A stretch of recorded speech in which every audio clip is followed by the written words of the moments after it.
Welcome, weary travelers, to another thrilling episode of Arcanarama.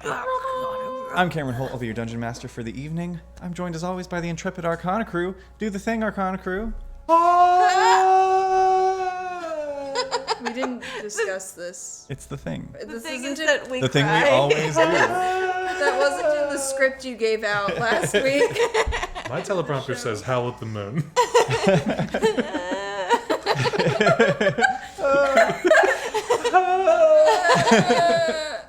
Good howling, everyone.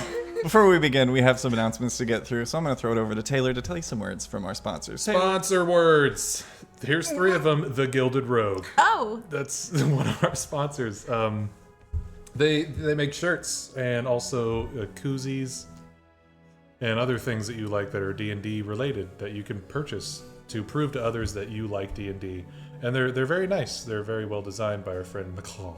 And they're fantastic things. Our shop is also on there if you like D&D things. We make D&D things as well with our spindle stuff. Skelly Boy and Sam.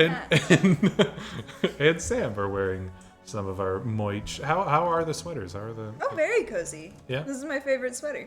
That's good. hell yeah. I wear it Prove it a to your lot. friends. Sometimes I wash it. So go to the Gilded Rogue and buy some stuff because when you do, they plant a tree, and you know what happens when trees get planted? You can breathe. Breathing. And stuff, and animals have food. Animals have food. The Sometimes medicine. tree make medicine. Sometimes the tree gets cut down later, and we use it for like houses and stuff. Yeah. Not us specifically, but people do that. People do that. So I live in a hole in the ground. go to thegildedrogue.com and buy a forest of merch. That was a different energy than we usually go into. And then our other sponsor is More Fun Comics and Games, our local comic book shop. It's great. Tim owns them, and he's a sweet boy. He also has More Fun Game Center, He's a sweet boy. which is a place where you can like rent out a room to play a game. But you don't care about that. You're not here. But you might. what is Some of here them might is, be. is a If you're in prize North Texas. that you could win this evening if you're a follower and you don't currently live in Quebec. Sorry about your laws, but you can win some minis, some random mystery minis from WizKids, an official D&D set from the Wild Beyond the Witchlight. Yeah.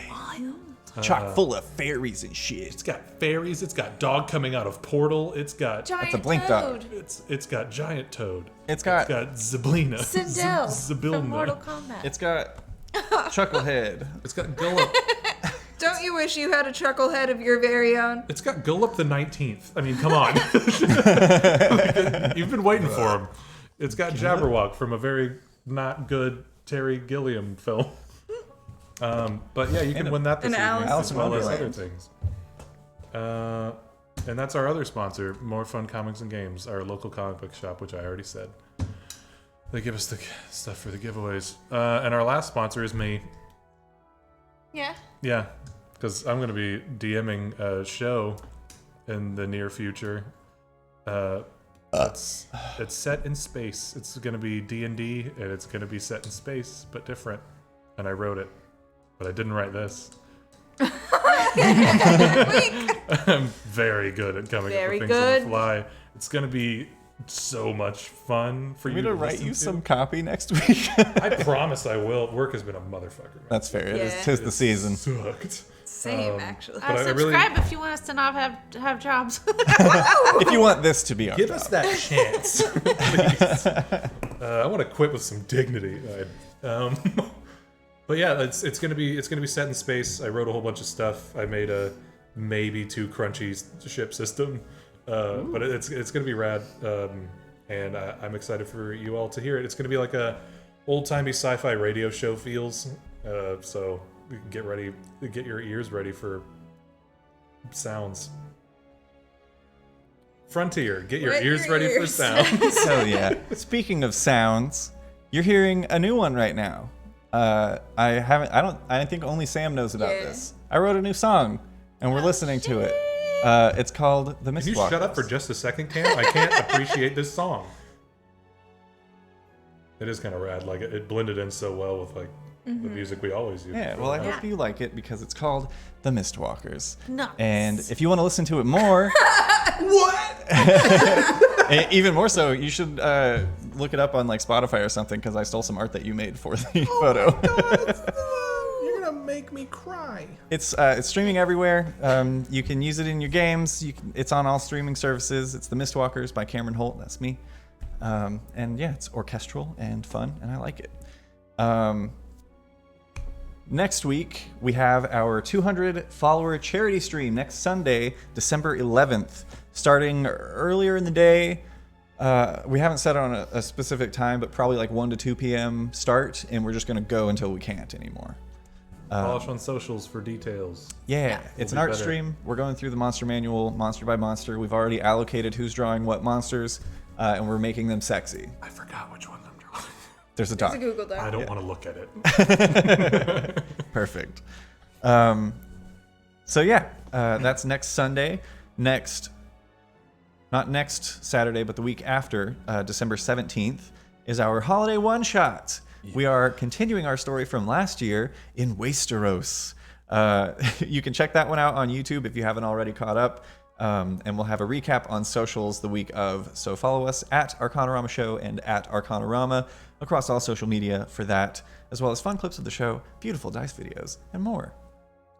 There will be no streams on December 24th or December 31st for obvious reasons. That's Christmas Eve and New Year's Eve, respectively.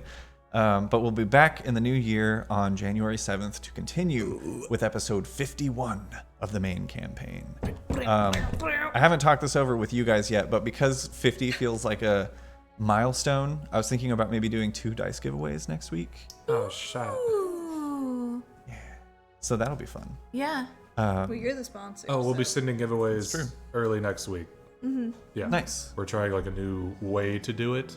Oh, So, yeah. neat. Speaking of giveaways, we have a giveaway tonight. 2 giveaways, actually. Taylor told you about our first one. It's this one. Wild Beyond the Witchlight pre-painted miniatures from our sponsor, More Fun Comics and Games. Our second giveaway of the evening is this beautiful set of Fablefire dice, the Night Sky dice. They are nebulous galaxy dice. They're beautiful. I love them. You love them. And they will go home with one of you watching, maybe even right now, or maybe somebody who comes later. Who knows? Adopt who a can precious set say? of dice of your very own. Give them a forever home. Make a burner account. No, don't do that. We'll know. You have to give us your address.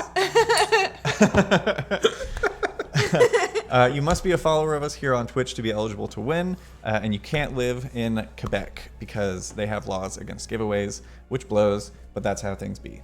Dave and Buster's in Quebec. I don't know. I doubt it. Why would I know that? Is there gambling at Dave & Buster's? What's the French word for Dave and Buster's?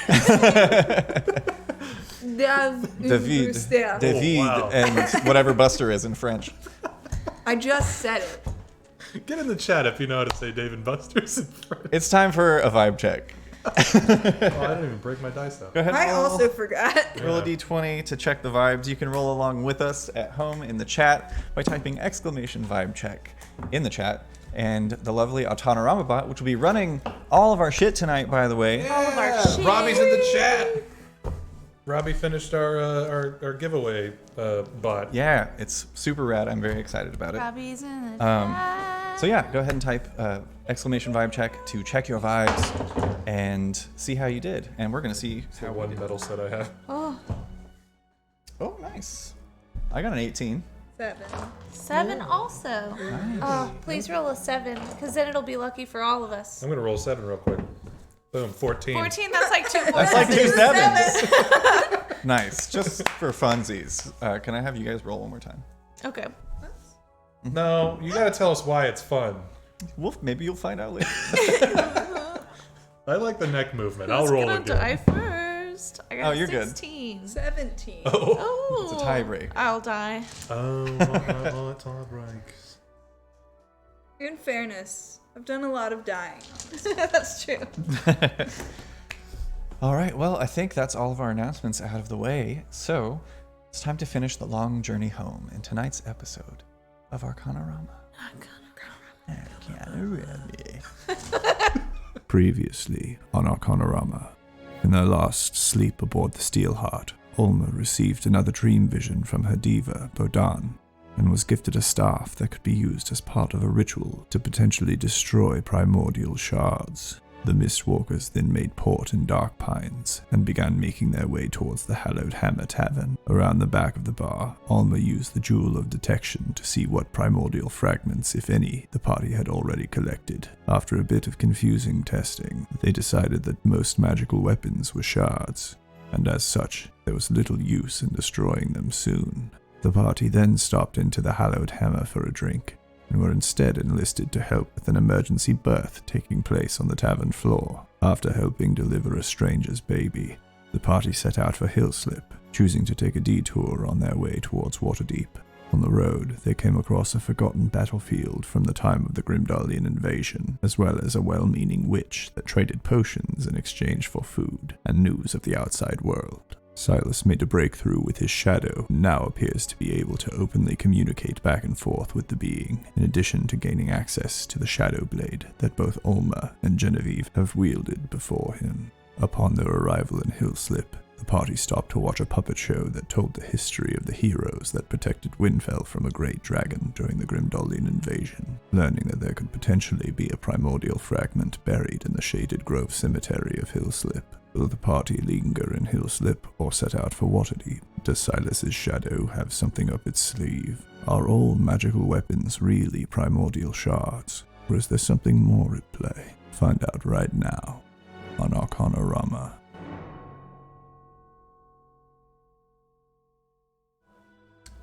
Welcome back. We begin as ever, right where we left off. You've all just arrived in the city of Hillslip and watched a fun little puppet show talking about the history of the Grimdarlian invasion, particularly focusing on a hero from a group of adventurers named Gwendolyn Stradivast, who hailed from Hillslip, and according to the information given in the puppet show, is still buried in the Shaded Grove Cemetery of the town. You find yourselves in the town square. There are a number of shops all around you and taverns. One notable tavern that you can see. And the day is yours to do with what you will. What kind of shops? All kinds of shops. Roll. Hang on, let me check this. Roll a d6. Okay. Yeah. Fun. Yeah, right. Yeah. That's a 5. 5. Nice. You notice immediately within view of you are 5 different shops. You see a tavern that is titled Breeze. Breeze? BREE''S, Breeze. And you can see there are some open windows, and you can hear the bards performing inside and the clinking of glassware. You also see another shop titled the Bullet's Grindstone that appears to be some sort of blacksmith, in addition to an alchemist shop known as the Commoner's Remedies, another shop called the Blue Jewel, and a 5th shop called the People's Truth.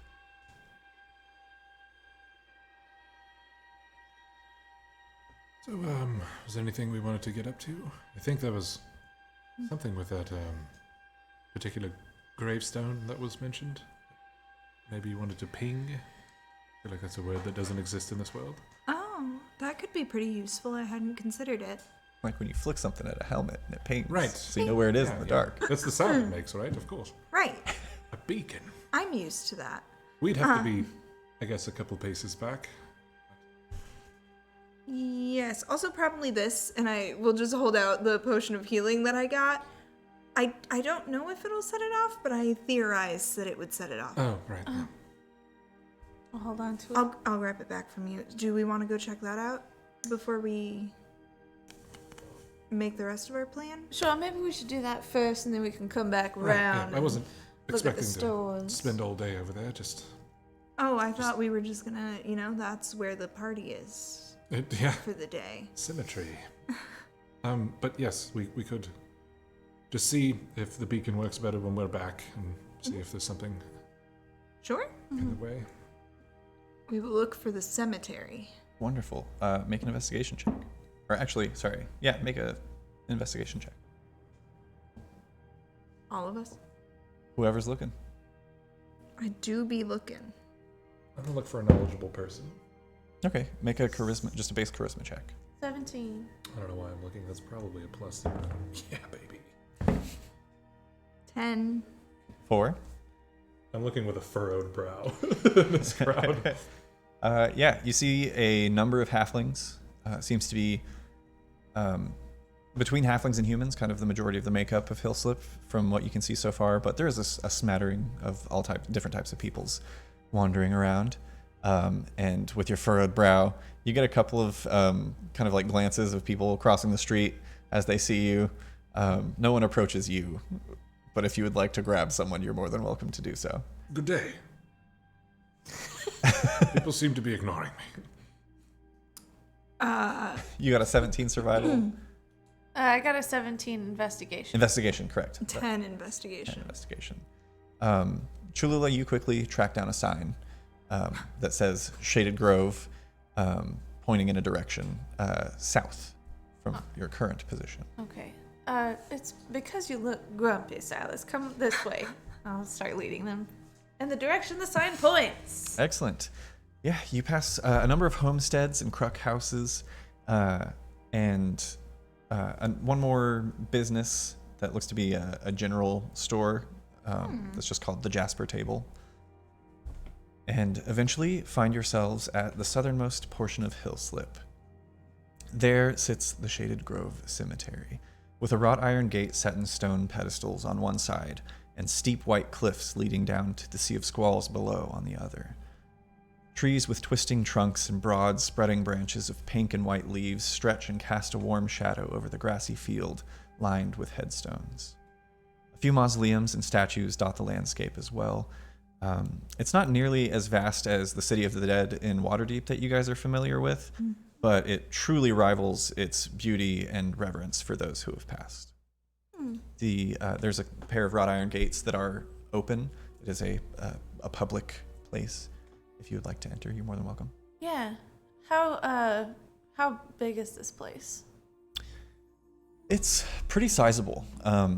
It's maybe a mile wide, and you get maybe half a mile in before you actually kind of like hear the roaring of waves, and you can make out the ocean in the distance between the tree trunks and things. There's like a steep drop off. So yeah, it's maybe like 2 miles by 1 mile. So we couldn't just like go into the center and use the beacon. Correct. Okay. It is expansive. Lots of people have died here apparently. Dang. Yeah, shit happens, you know. Let us know when you want to try it. Is there anything that looks like a more enshrined than the others? Yeah, like a hero's grave. Yeah, I'd say if you guys want to attempt to suss out which grave belongs to Gwendolyn Stradivast, you can make a survival check. And statues and mausoleums. Yeah. You know what I'm gonna say? 16. It's a natural fucking 20 for some God reason. damn. Yeah, 14. For a oh good one. yeah. Let's push this motherfucking story forward. Y'all like high fantasy. Yeah, Silas, you instantly catch that there's a small grouping of people who seem to be paying their respects at the outside of probably the second largest mausoleum. And as you all approach, you can see that there is this tall kind of white stone structure that is so seamless, or such magic was used that it looks as if it was carved from a single piece of stone. And on the front is depicted a beautiful visage of a half-elven woman. It's not painted, so you don't get any colors really, but she's of a slight build, but depicted wearing half-plate armor, and there's a shield floating at her side and a maul in one hand. And she's kind of got helmet in the crook of her arm and is gazing out over the sea. What is the build of the mausoleum? who made it. You said it looked seamless, but does it look like a particular... Does it look dwarven in make? Oh, make an investigation check.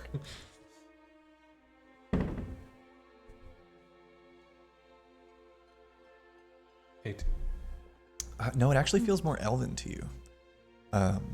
It's you get the sense that if it were dwarven, it would be more angular and it would have literally been carved from a single block of stone. But you can see areas of like slight overlap with your investigation that you get the sense that it was a number of stones that were compiled and like a normal construction would be made, but then magic was used to kind of like smooth them together. Well, if you wanted to try, I don't know if any of these folks will have any magical items on them. Also, if it does go off, right? Do you think people would feel weird about that? Is there anyone around? There was a small group of people. There's actually maybe 10 paces away, someone who had an easel set up, who was like they were just finishing up a painting, like a still life of the mausoleum, but they kind of like look over their work and kind of like hold it from the back. And you actually get a glimpse of it. It's a very nice painting as they kind of fold up the easel and begin going off on their way. Maybe no one will notice. Is it the second largest Okay. mausoleum here? Mm-hmm. Well, if you need to do your thing, I'm going to check this one out over here. Okay. It's more than 100 feet away, so you'd be out of the range. I'll go. Good. I'll go with you. Okay. And you're good. Do you have anything else on you? Yeah. Yeah, so- no, that's all. That's all I had was that health potion.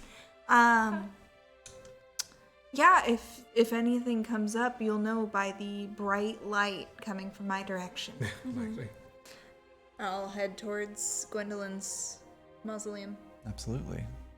And Is that the phrase? You Yeah. promise? It's her mausoleum. yeah, Is that correct? Okay. I believe so. That's what I choose to accept. Okay. We'll hop over to the two of you first as you make your way over to the larger mausoleum. You get the sense that this is either one where a very important person is housed inside or maybe multiple people. Which way did the painter walk? Is he walking like... He's walking back towards the entrance. Okay. You two notice that the name on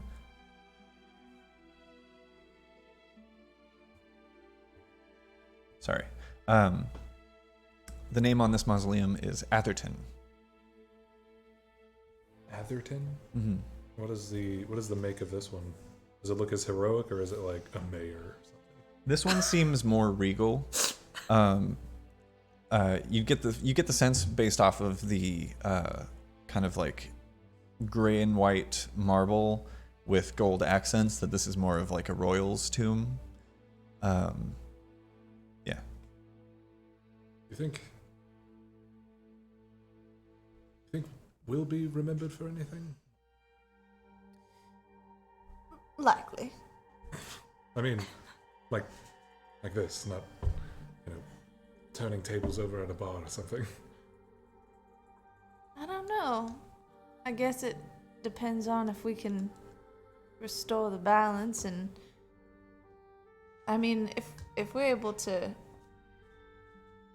I don't know if anyone would remember the amount of work that we put into things. I feel like we did something recently.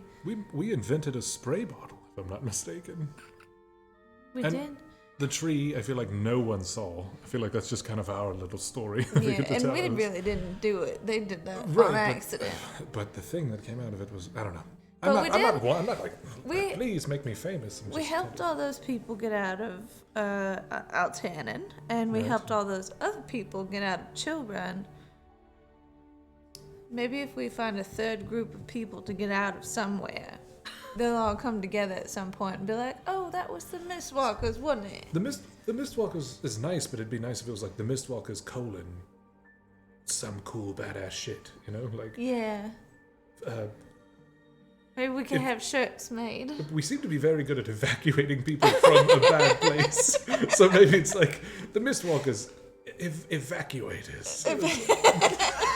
I don't know. I'm just kind of spitballing. As Cholula and Silas are having this conversation, God, I wish I was there for it. Alma, if you wouldn't mind marking off a 3rd level spell or higher, whatever you Oh, choose. right. I forgot. It's not a roll. It's just my resources. You must construct more pylons to do this spell. Yes, I do so. All right. And I'm gonna just like...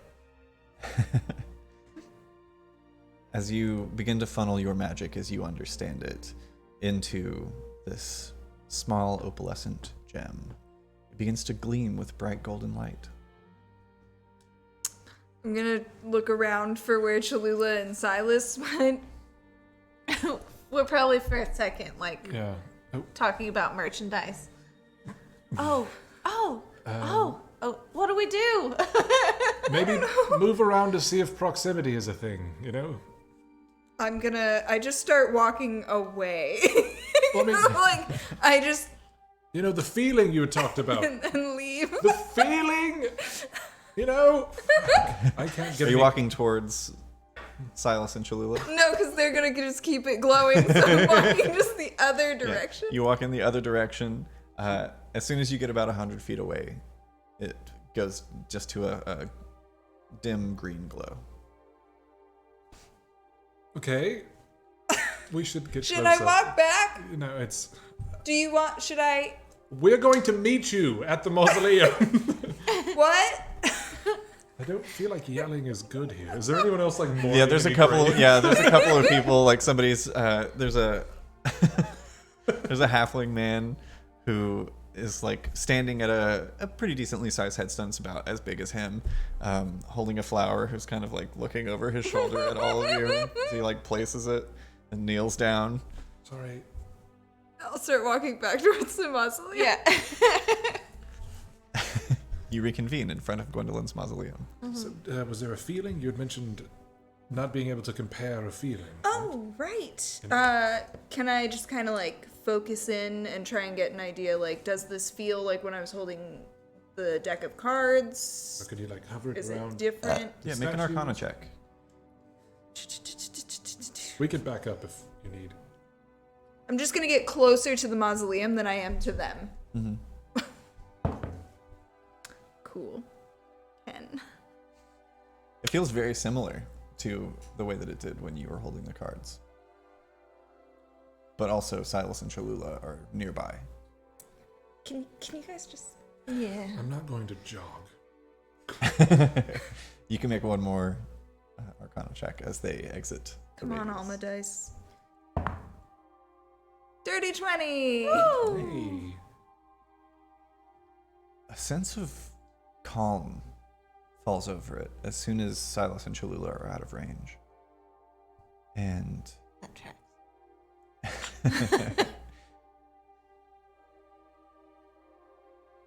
as you are focusing on the gem, you kind of close your eyes and without realizing it you have like placed a hand on the door to the mausoleum, which worth noting it is locked.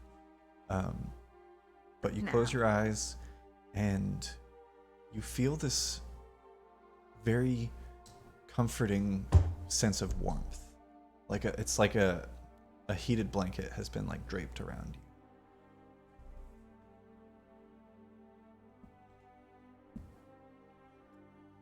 you. So it's not... Okay. I mean, that might be like a warm blanket for some people. And this is where we find out that Alma's on a villain arc. Okay, I will... I can think of a couple politicians that would absolutely love that feeling. Okay, I'm gonna walk over to Cholula and Silas. Okay, so it's very warm and comforting.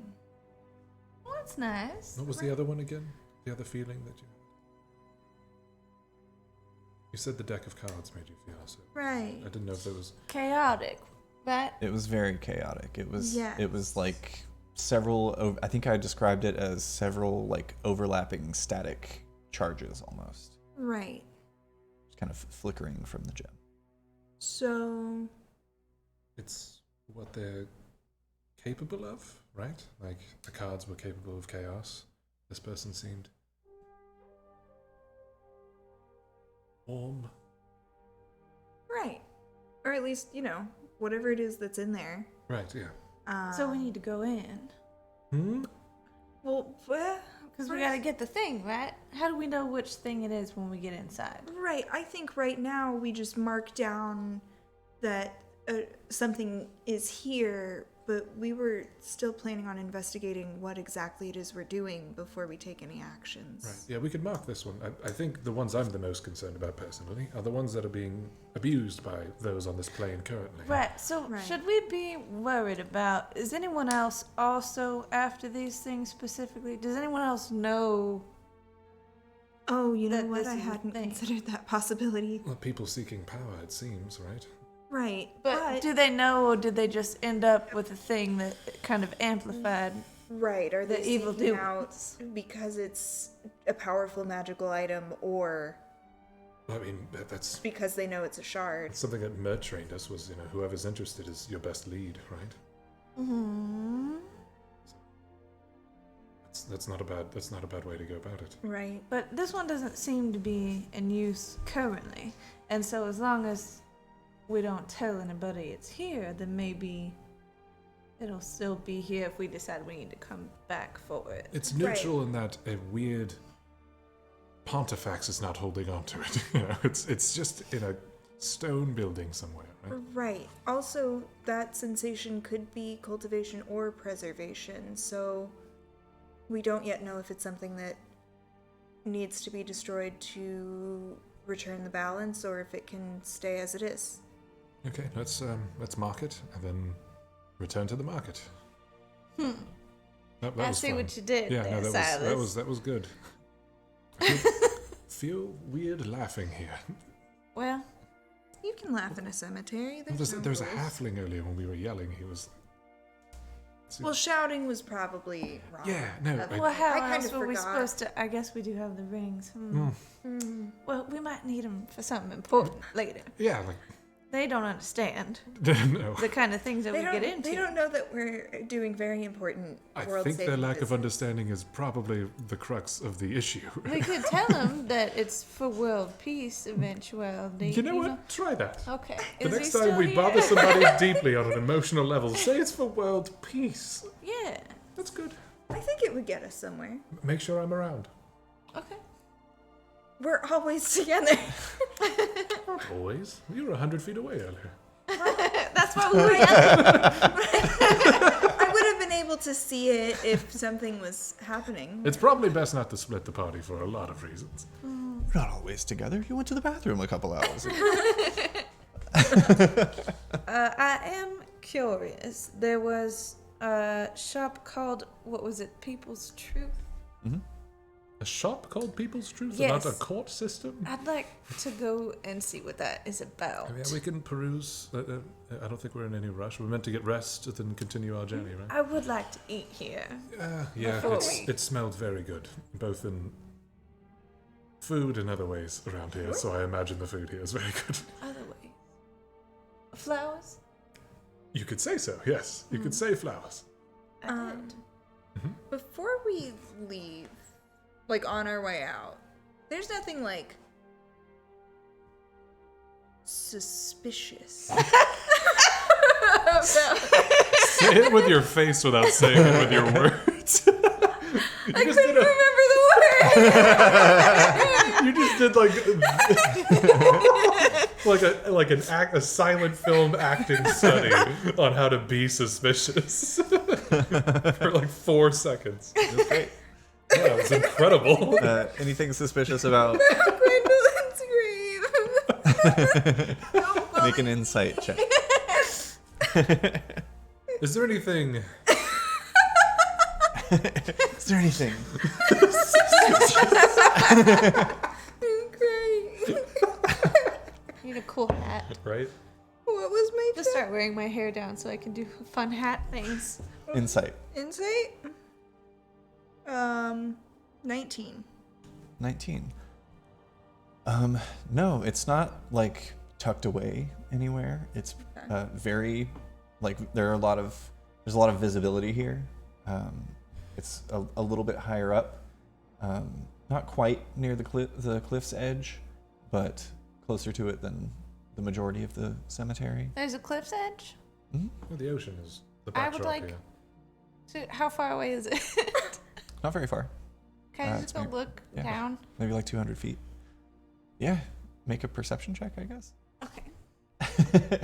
No, it does not seem suspicious. It seems like a place where a dead hero is interred. Okay. That's a Turd. dirty 20. Dirty 20. Yeah, looking out, you see a beautiful view of the Sea of Squalls. This far east in Windfell, you're not quite looking out at the Gulf of Windfell. You're actually just kind of looking south towards where Grimdall would be if you could see land, but it's very, very far away. You see just these steep white cliff faces that lead down where the waves are just kind of crashing against rock below you, maybe 600 or 700 feet down. Okay, so it's a pretty steep drop, huh? Yeah, you're pretty high above sea level, Okay. which is like the main reason that this cemetery works. Yeah. Cool. Okay. I'm ready to head back to All right, town yes, now. yeah. Right? Do that. To the people's truth? Yeah. People's Okay. truth. I want to know what it is. I'm very curious I myself. also would like to visit the blacksmith, Sure. Oh. Yeah. just to see. Okay. Yeah. Why not? I like to, if there's not one in every town, so if there is, I like to go see what they got going on. Yeah. That's fair. Yeah, you make your way back towards the town square into the People's Truth. The street outside is full of market stalls, and there are, again, the puppets show is set back up and are giving another performance to a group of people watching. And yeah, you come across a timber-framed, simple building with a blue tile roof and a big brick chimney on the backside. And stepping inside, you enter a little entryway where there's a grandfather clock on your left and just various chests full of little trinkets, odds and ends. There's a couple of weapons hanging up on the walls. And behind the counter, you see a group of men and women who are standing at the counter. There's a half-elven woman with a longbow slung over her shoulder, an elvish man with like pale alabaster skin and dark eyes, a halfling woman who's kind of absent-mindedly plucking and tuning a little lute, and a tiefling man with pale green skin and black ram-like horns that protrude from within his dark turquoise hair. They all have a smattering of light armor and common clothes, but share a similar style of black cloak with a lightly glowing golden trim around the borders. The tiefling is speaking with who you assume to be the proprietor of the shop, who's behind the counter. Come now, Hayhurst, is that any way to treat the saviors of the city? What's the price for a hero? We don't have special prices, sir. They're preset, I'm afraid. As he says this, you see the tiefling's face kind of hardens. Are you sure about that? And there's a tense moment as the party of four all kind of turn. The halfling stops plucking the strings, and they're just kind of looking at this man for a moment. My mistake. Take it, please. On the house. I loudly clear my throat. You do so. The half-elf with the bow slung over their shoulder kind of like looks over their shoulder and kind of clocks the three of you stepping in. Good man. Not to worry. We'll be moving on soon. Here, for your troubles. And the tiefling man flicks over a platinum piece to the shopkeep, who like just barely catches it in time. And the group turn, kind of look through a few more things, and then go. Can I stand in front of the door? Yeah, they go to begin to make their exit. The tiefling, kind of in the lead, steps towards you. Pardon me. Oh, pardon me. What exactly is it that you did here that you can just have anything? What does somebody have to do to get that kind of accolade? No, not just anything, but mostly discount prices, free drinks here and there. You It see, sounded we've like thought they of- don't have discount prices. It seems a little bit like you bullied him into it. Can I look at the shopkeep? Yeah. See like how he's reading this Yeah, situation. make an insight check. Okay. He kind of like straightens his cloak. I'll have you know, we work for the Court of Gilded Dogs. We go where we are paid to go, and we carry out the tasks that we are given. And the task that we were most recently given was to protect this poor, small city from an incursion of fanatic cultists. And they don't pay you enough to pay full price in this poor, small town? Not everywhere. Oh, that is unfortunate. Does he get paid more than enough to have You can make purchased his goods? you can make an insight check as well. 15. 15. The shopkeep is visibly sweating. He's got kind of wide eyes and clocks you looking at him behind the counter and is just kind of like, Now I'll just like kind of on the low, just like yeah. Well, 26? that's all right. I mean, if you don't get paid, if you can't afford it, I'll happily pay what they owe. It's no bother to me, really. I'm sorry, just... You'll have to forgive me, I've never been here before. Who paid you? The court pays me. The Court of the Gilded The Dogs. Court of the Gilded Dogs, located... Where? Right here in the town square. So, Tall building painted black and violet. You can't miss it. so your own town doesn't cover your living expenses. We make fine money, and we are offered certain favors around town. But Now, he if you'll wasn't- excuse me, we must be leaving. And who are you? no one of consequence. Yes, well, that much is to be certain. Might we leave now? They seem very busy. I'll cover your bill, don't worry. Do you move out of the way? Yeah. There's another kind of like tense moment of the four of them sizing up the three of you. And they definitely take notice of the various things that you are carrying openly on you. And you see that they are carrying some pretty interesting things as well. They kind of look you up and down. All of you step to the side, and they all make their exit. Can I try to trip one of them on the way out? Which one? Back one. What's the guy's back look like? Wait. What? Just So there's a... Are they all walking like a Three Stooges line to get out of the door? She's asking who's at the back. Yeah, hang on. Sorry. We have to take turns. So there's the guy in the front, I will say, is I didn't like think about what exactly order they were leaving in. The guy at the front definitely leaves first. He's the tiefling. Behind him would be who you know to be, or rather, a type of person that Silas, you for sure know to be Shadowkai, a shadow elf. And Oh. I'm gonna do rollies to see who's in the back. Wasn't Maloon one of those? No, that's not the name. Yes, it is. No. Sun vampire. No. Idrison? Oh God. Oh God. Isugal? Isagel, thank you. Yes, I was like, it's something backwards. Like, Maloon had the brain guy. Yes, Oh, the right. the reverse vampire Isagel is a shadow kai. Right. Yes. Thank you. The halfling is third, and the half elf is last in line. Oh no, that's funny. I won't do it. I've thought about my actions. Oh, if it was the halfling, you would have tripped him. No. I realized it was a bad call. There's a moment where I like start to put my foot up, and then I like see Cholula make the face that Kitty made at me just now, and I pull it back. All right. Or like slam like the bottom of my umbrella on the ground and catch it. All right then. Well, what is this place all about then? It's an odd name. What do they owe you, actually? No, that first. I wasn't just Well, talking. after the platinum, it's another 50 gold pieces. You really don't have to pick it up. Oh, you don't deserve that sort of thing. I'm gonna pay him 50 gold. Thank you. Does that happen often? Not just your shop.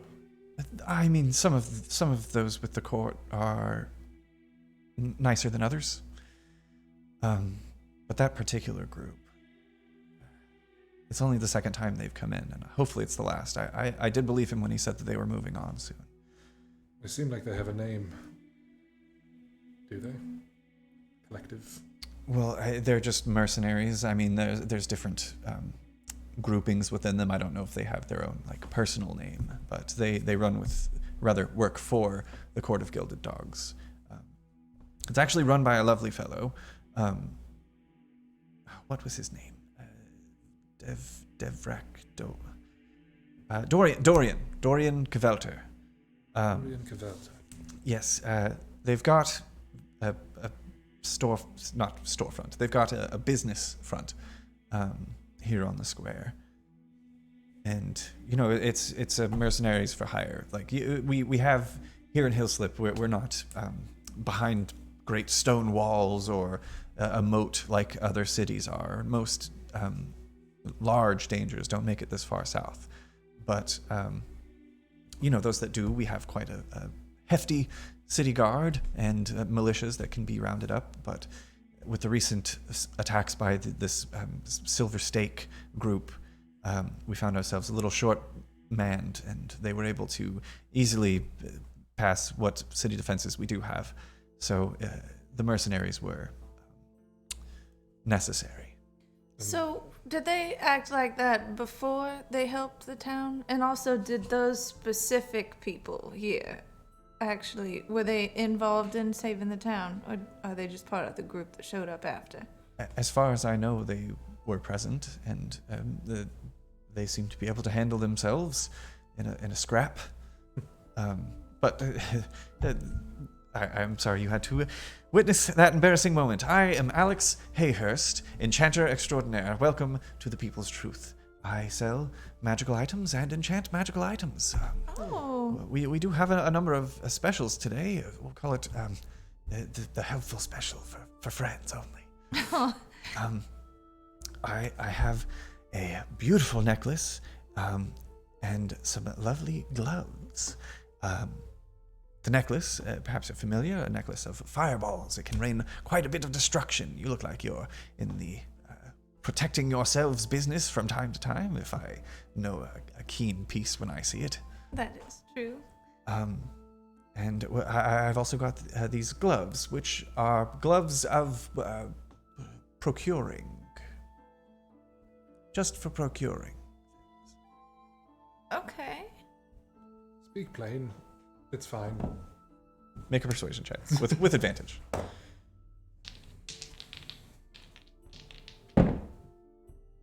Huge spread here. 10 and 11. Yeah, 11. All right. They're gloves of thievery. When you put them on, they are not visible to the untrained eye, and while wearing them, it's a little easier to maybe pick a lock or slip something out of a pocket unnoticed. Not that I condone these types of things. Of It course was not. just something I was playing around with. Yeah, they're just gloves. If They you don't thief until someone puts them on. mind me asking, what is the item that gentleman just bought? It was just a simple dagger of good make. Quite honed. Twice honed. I actually was working on a title for it. Forgive us. I'm Silas. That's Chilida. That's my daughter, Alma. We're the Mistwalkers. Lovely to meet you. You as well. Is there anything that I could interest you in? I just wanted to know what the name was all about. If you don't mind my asking, you're an enchanter yourself? Yes. How exactly does enchanting an object work? How do you...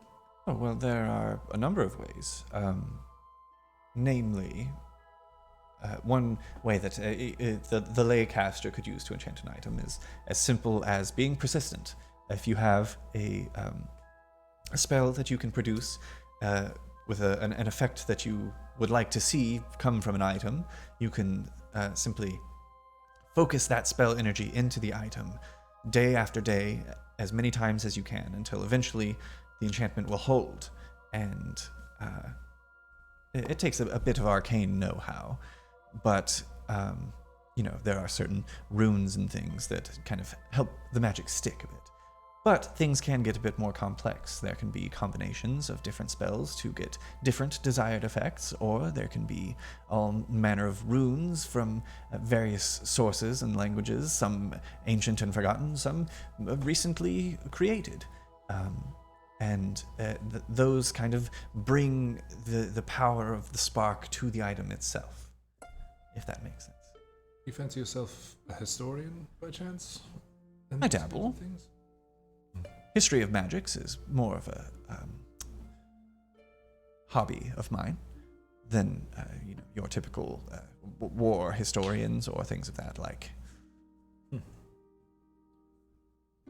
Was there something you were pondering? Well, yeah, we've been searching rather blindly for these very old things. We're not entirely sure how or where to get them. I'm not trying to speak in vagary. We have nothing more than that. I see. Very, very ancient relics, you could say. Yeah. Interesting. Still hold certain charges of certain types of magic.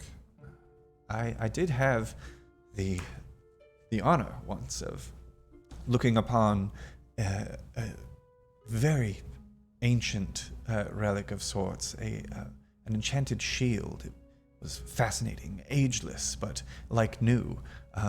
I presume that it came from sometime during or before the Severance, most likely. But it was truly fascinating, intricate work beyond words. It was like each rune was made up of other runes, which were made up of other runes, and it was just this endless, I forget the word. Starts with a P. Perpetual? It goes on forever. Perpetual. I keep wanting to say pterodactyl, but that's not right.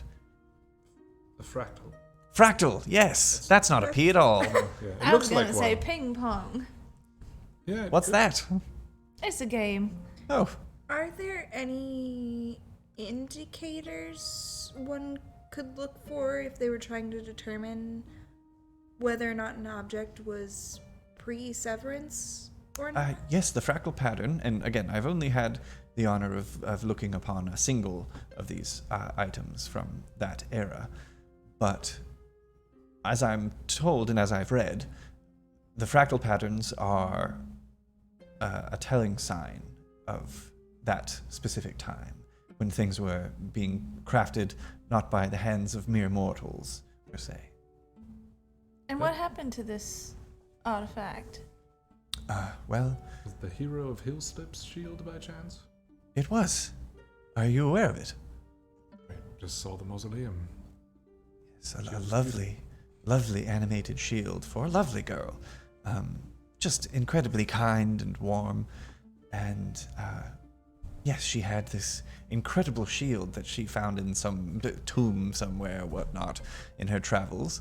And when she was coming through town one day, she stopped in to pick up a few potions, and she allowed me to take a look at it.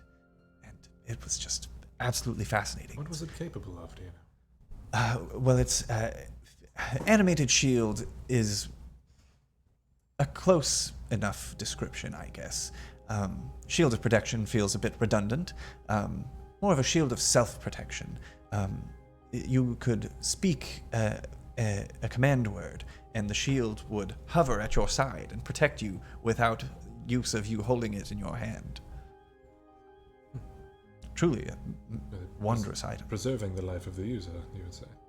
Yes, well, in most cases. Even ancient relics are fallible. May she rest. Interesting. Right, that is strangely helpful, thank you. What is the cost of this fire necklace. Ah, the necklace of fireballs. Friend prices. I could part with it for 3,804 gold pieces. That's at a hefty discount. Was that 3 charges of fireball? It's got 5 beads dangling from it. Each can be removed and spent as a way of casting the spell. You do have the tavern to think of. That's true. I mean, not to tease, we're just... No, of course, we've got more affordable things as well. These are just my specials. at the Yes, moment. perhaps I'll look around. We did have some heavy renovations to make once we return home. Ah, you mentioned a tavern. Are you tavern owners? We were, and someone are, sort of earthquaked it to the ground. Yeah. Sorry to hear that. Whereabouts? It's in Troll Skull Alley in Waterdeep. Oh, a tavern in Waterdeep. That must be quite a lucrative business. It was, It yes. was, yeah, we were rather Excellent. popular. Excellent. We spent some time off continent for a while, so Oh, now that we're back, I figure it's time to put it back together. that's lovely. My my enchanting master lives in Waterdeep. If you ever find yourselves round about, I think he was in the Sea Ward last time I was there. But if you ever find yourself outside of a little purple shop known as Pete's General Goods, it is much more than a general goods store, let me tell you.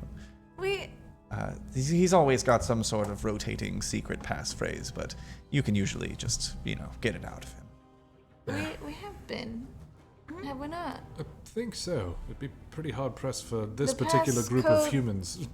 Wasn't the passcode? Sorry, people. Isn't it something just like... Let's see what you got in the back, Pete. Yeah, it was something like... Was that this one? I think it was. Yeah, I think it was just like, hey, Pete. Like it was nothing. I remember it being... Yes. When I was spending time with him, it was show us the goods, Pete. Show us the goods, Pete. Yes. That was decades ago. Not for that one. I Well, don't think time really works the same for Pete that it does for anyone else. right. I Well- would like to take a look around and see what maybe some more affordable things Yes. we have. Let me know Yes, if you please find do. anything Please do. What do you make of this? Do you mind if I open it? Indoors. It is. Oh, yes, I would love to have a look. Sure. Just open it. Is that good? I don't have much to compare it by. This is beautiful craftsmanship. Kind of like takes out a little jeweler's loop and flicks it, and it kind of like spyglasses out a little bit. He's kind of looking over. Ah. 2 layers, not quite fractal, but a beautiful piece. I see it's got dual enchantment, dual purposes. It does. Be careful what you say around it. Ah, that is of lovely make. Cholula, taking a look around the store. Is there anything in particular that you are looking for? No, something cool. Something fun. Okay. I like the fireball necklace because I imagine that it matches my outfit. Absolutely it does. Yeah. Rough stuff. Actually, magically so. Mm-hmm. It matches every outfit. Give me just 2 seconds. Here we are.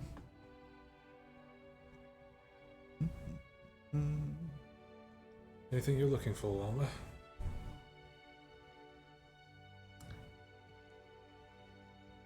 You've got the thinking face on, so I'm just trying to break the tension. He said something. You said that anybody could enchant an object? Well, anyone with access to the spark who can bend it to their will. In theory, yes. Okay. Is there something special to making it happen? Well, your more simplistic things are going to be easier. It does take, again, quite a bit of time for the bond to actually be made. So, for example, let me actually look through my ledger here. Oh, no worries. This band of loyalty that I've got here. He pulls out like a little ring. Basically, I wouldn't recommend it, by the way. This is a special order. Quite a salesman. If you are knocked unconscious while wearing this ring, instantly you will die. Mostly, this one in particular was commissioned by a fellow whose name I shan't speak, who takes it upon himself to go behind enemy lines and try and seek information. So if he were to fall or into the wrong hands, it would be better for him for everything that he knows to die with him. Right. So when I was enchanting this spell, I think it was about 2 weeks' time of constant focus and casting of different types of evocation spells, things that are dangerous and harmful, and keeping that trigger in mind of vulnerability. And after 2 weeks, it held. I took it a week further, a 10-day further, I should say, because that's how days work in the world we live. Don't sell yourself short, you're not very weak. And finally, then I felt it was strong enough that it would not go awry. So you can set a trigger for something once you enchant it? If you know the proper runes, yes. There are entire schools dedicated to this type of thing. Would you say that if someone were to, imbue something with magic now, how would that compare to something as ancient as you spoke of, as far as the fractal? Is it Like a common item that is ancient? right? Like what would be if I were holding, let's say, behind my back, a common item that had magics imbued in it, and one of these ancient relics you spoke of earlier with the fractals? What would make them? What is their difference apart from age? Well, that is what is so incredible about them, is that the fractal patterns that they contain within the runes are seemingly impossible. You couldn't chisel that into something. No mortal could chisel that into something without shrinking themselves down immensely to potentially whatever the smallest thing that we know is level. But Little bits. right, yes, a little bit. If you were the size of a little bit, then maybe you could craft something of that nature.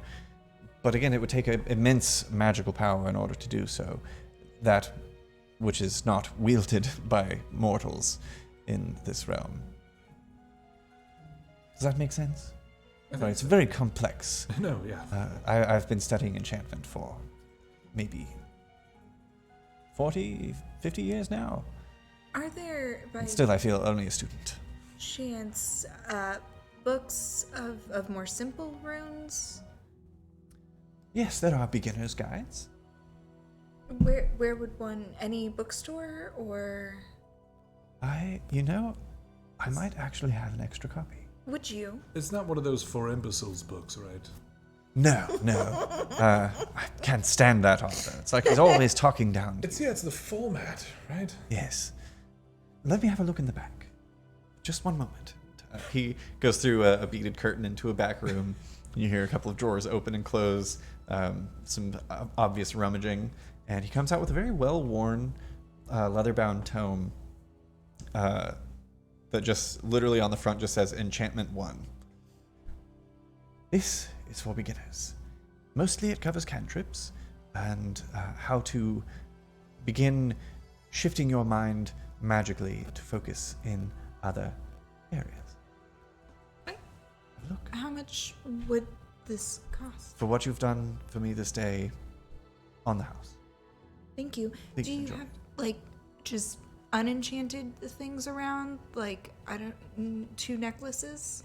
A paperweight. I mean, I do have some things in the back, but I've got them slotted.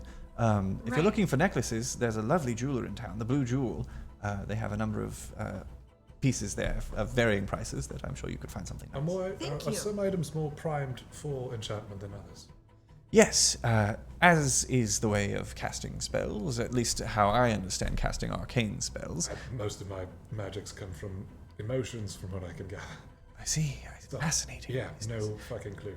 For me, it's all about the books. So I have to really have an understanding and have the notes taken down, the runes. There are certain items that are sometimes consumed in the process of casting spells. Right. And it helps to have that particular type of item Incorporated. Yes, or conjoined in some way. If you made the item yourself, or knew someone who made the item, would that make it any more susceptible to enchantment? Perhaps it's more about what the spark wants, what it requires. I'm just thinking of your leatherwork. You don't have to... or spit, for that matter. For example, the best example that I can think of. Well, If I wanted to create a teleportation circle, to do so regularly, there's this magical chalk, very fine chalk that you can produce and gives you a one-time use. However, if I wanted to create a permanent spell, a permanent circle, I should say, I would grind the chalk down and forge it within fine silver and create a sort of, what's the term? Shit. A combination of sorts. There's a word for it. I don't remember it. I'm not a blacksmith. I'm a fucking enchanter. Sorry, I got very defensive. no, you did. I would fuse the two together to create a new substance, which I would then use to create the same pattern that I would be drawing with the chalk, but it would be more permanent. It would take a lot more time, but it would eventually be a place that I could return to from anywhere, if I had chalk on me on the other end. That is... that's insightful. Cholula, as you're looking around, you come across a couple of interesting items. Well, now he said it. They have to be interesting. You actually see a very familiar-looking jug that reminds you of the one that Rabbit had. That I think she filled with piss once, if I'm The not mistaken. first thing. So, when you say it like that, it sounds like she just pissed into it. She spoke the word piss into it, and it was brought from somewhere. It was meant to be forever beer. And the first thing you put in it is a pee? It was somebody else's idea. I was joking when I said it. I didn't think that the forever beer was going to start with a layer of pee. How long did you all travel with Rabbit to not realize that joke? But also, like, if you think about it just, like, without D&D, just for just a half a second, if you have something that could infinitely fill with a liquid of your choice by command word, and the first one's piss, that's what you're going to think about even if it goes perfectly clean, you're like, you know, I could fill this with cherry Coke, but there's piss in it one time. I don't care how clean it gets, there's always pee in it. It's a mental pee. That's when you say bleach. Even then, there's the pee was there. It's like... So you also come across a couple of interesting potions that are actually labeled. One of them is a potion of speak with animals. The other one is a potion of speak with plants. Interesting. In addition to those 3 things. I did think of a thing that I could be specifically looking for, if you would like to hear Do you have that. a loo Yeah, for sure. in the building, or is it... There's a privy, yes, just to there. Just gonna... If there's anything that could help me if I were falling from a large distance to keep me from getting hurt. Let me check on something, actually. Okay.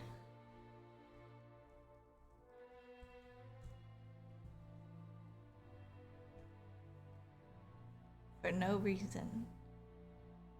For no reason at all. You're gonna jump off that cliff, aren't you? No. But Shut what up. if we fall?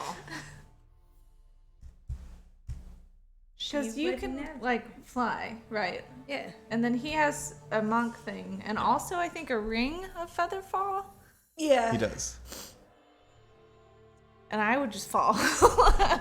Pretty sure. Yeah, you actually do find, it's not a ring, but there's a small token. It's like a little metal disc that has the image of a feather on it. And it's sitting on a little, like, very, it's like set out on a little violet felt pillow on like a tiny little pedestal. And at the base of the pedestal, it reads token of, feather token, I should say. And has like a little description of what it does. Basically, if you fall at least 20 feet while the token is on your person, it automatically kicks in. And essentially you have the effect of feather fall, but it is one-time use. One time only? Mm-hmm. And then it will automatically do the thing? Mm-hmm. Interesting. If you fall more than 20 feet. Okay. So there's a potential that it could be wasted if you fall 30 feet. Mm-hmm. Not wasted. It would still help. It would still keep you from taking damage. Yeah, but then if you, like, later that day felt like 1,000 700 feet. Yeah. then you'd be like, well, shit. For okay. sure. If you leapt off of the edge of that cliff. Yeah. Or something. Or something. I would like to know the price of this token and also the these potions here. Ah, yes. The token is 100 gold pieces. Okay. The potions are, again, friend prices. 50 gold each. I think I'd like to take all three. Wonderful. Excellent. Yes. Would you like me to put them in a bag for you? I've got a bag, thank you. Ah, I see. A lovely one it is. So that's 200 gold altogether. Yeah, yes. What did you get? I love what you've done with the lighting in there. It's incredible. Oh, thank you. Yes, I feel that a nice, cool, pale green really helps move things along. Like coffee for the eyes. You know what I'm saying? I wish I hadn't said anything. I got. Let's see. Add. It feels like that would make you cry. Coffee for the eyes. If you're. I don't think he means literally. I think he means like what coffee does for your energy levels for your eyes, not put coffee in my eyes. Yes, that would sting. I imagine. Exfoliate. Don't exfoliate your Imagine going blind and then getting the jitters. Ugh. What did you get? I got 2 potions and this little token that if I fall, it will keep me from being dead about it. But only once. No. And it automatically starts if you fall more than 20 feet, so we should probably be sure to not do that unless it's really going to be worth it. I don't have a way to not die from falling. Have you eaten in a bit? I told you I was hungry. Oh, okay. Get something. You wanted to come here first, though. You did. There's a lovely... Are you new to town? Have you been to Hillslip before? No. About 30 minutes. Yes, but enough on the second one.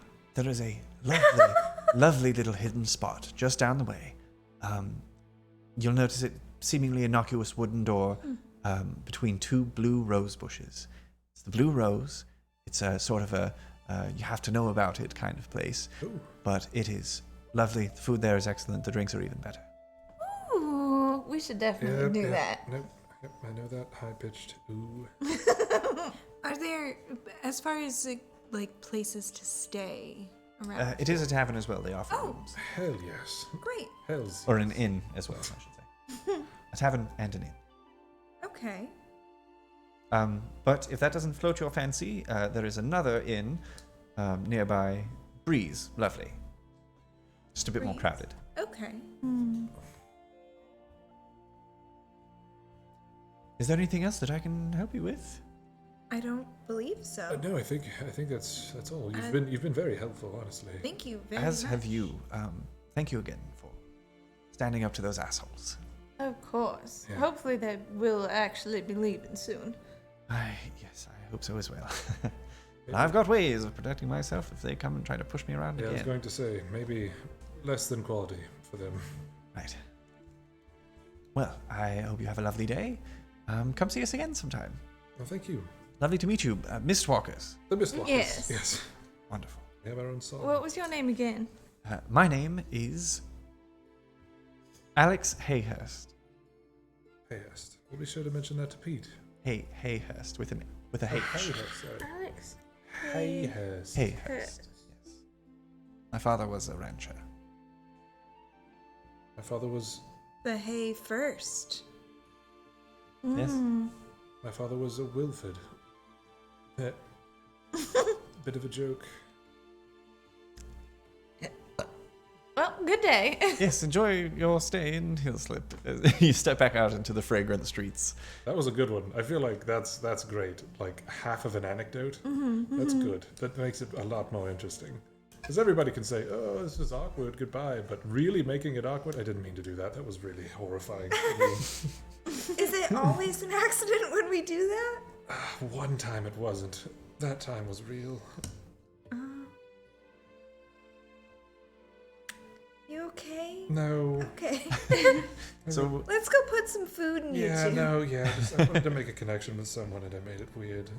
Did you want to go by this jewelry store And first? still the blacksmith you wanted to see. We could save this blue rose for the end, right? For the end of the evening. Sure, if you two are okay with that. Yeah. That's for... That's nice, the book.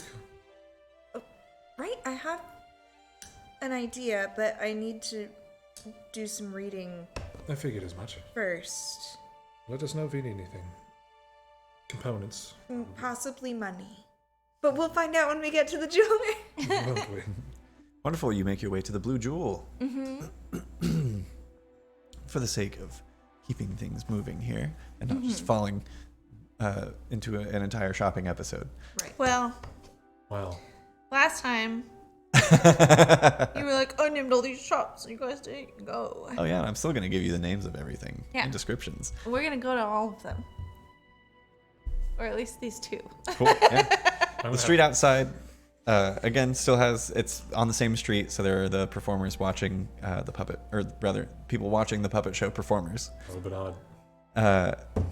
The It's- performers just watching puppets move without anyone doing anything. It is adjacent to a large crook house. A crook house is basically just like a house that has like it's like a specific style of building where there are these kind of like angled beams that meet at the top point, and it's kind of like a thatch roof.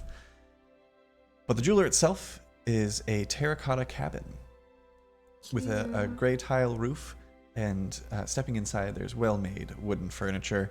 A very small dragon skull hangs over a hearth nearby, and there are just various kind of glass cases of different types of jewelry. Stepping in, you are greeted by the owner, Hobart Stoutbridge, a little halfling man. What is it that you are looking for? I'm looking for 2 bracelets that are like kind of like cuff bracelets where you can adjust them to your wrist. Okay. Any particular types of jewels or Silver, metal? Silver? white jewels. Like either like, you know how Jasper is like opaque white with like little cracklies, something in that realm. Yeah. Like an opaque white. Absolutely. Yeah, you can find a number of things akin to what you're looking for. And if you wanted to grab 2 of them, it will come out to about 20 gold pieces total. I have that.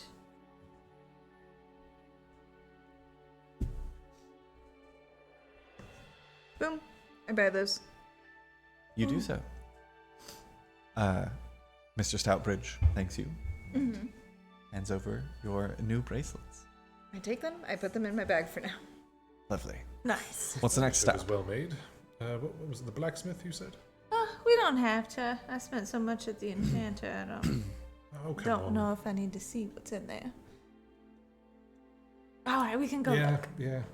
You love a good sword.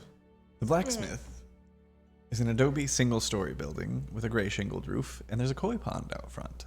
Ooh. And as is the case, Yeah, do it with us. Ooh. Throw my umbrella over my shoulder and twirl it. and as is the case with just about every building in Hillslip, it is just covered in crawling vines and blooming flowers. Inside, there are a number of pots, like metal pots and cast iron, and various different types of supplies hanging from the ceiling, and fine weaponry hanging from poles stretched between walls. You are greeted by another halfling, Tommen Shadowquick, who is kind of tinkering away as you enter, and is there anything in particular that you're looking for? He's got some specials, if anybody's curious. Yeah, specials. Um, Get them. He's currently selling, he's got shields on special for 9 gold. Half plate is also on special for 676 gold. And he's got one, like basically one suit of armor's worth of adamantine, that he can add to your armor. I don't think any of you have armor that it would actually go with, which kind of blows. How much is the shield? 9 gold. Does he have like a torture rack that he uses to put all of his clearance items on? And it's called the clearance rack? Yes. Okay, cool. That was just for me. Does anybody? Can I borrow a gold piece? Gold? How much gold do you need? I just want. You know, it'd be easy if I gave you an amount of gold, and then you wouldn't ask me every day for. You a bit gave of me gold. 30 and I spent. Yes. Okay. I just need one. Well, ask your mother. She's trying to rebuild the tavern. I'm gonna give her a gold piece. I buy a shield. This half plate. What do it do? Half plate?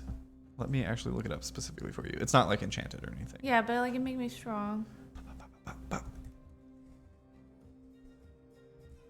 It will raise your, well, it potentially will raise your AC. You've got pretty good dex though, so it may actually move your AC down.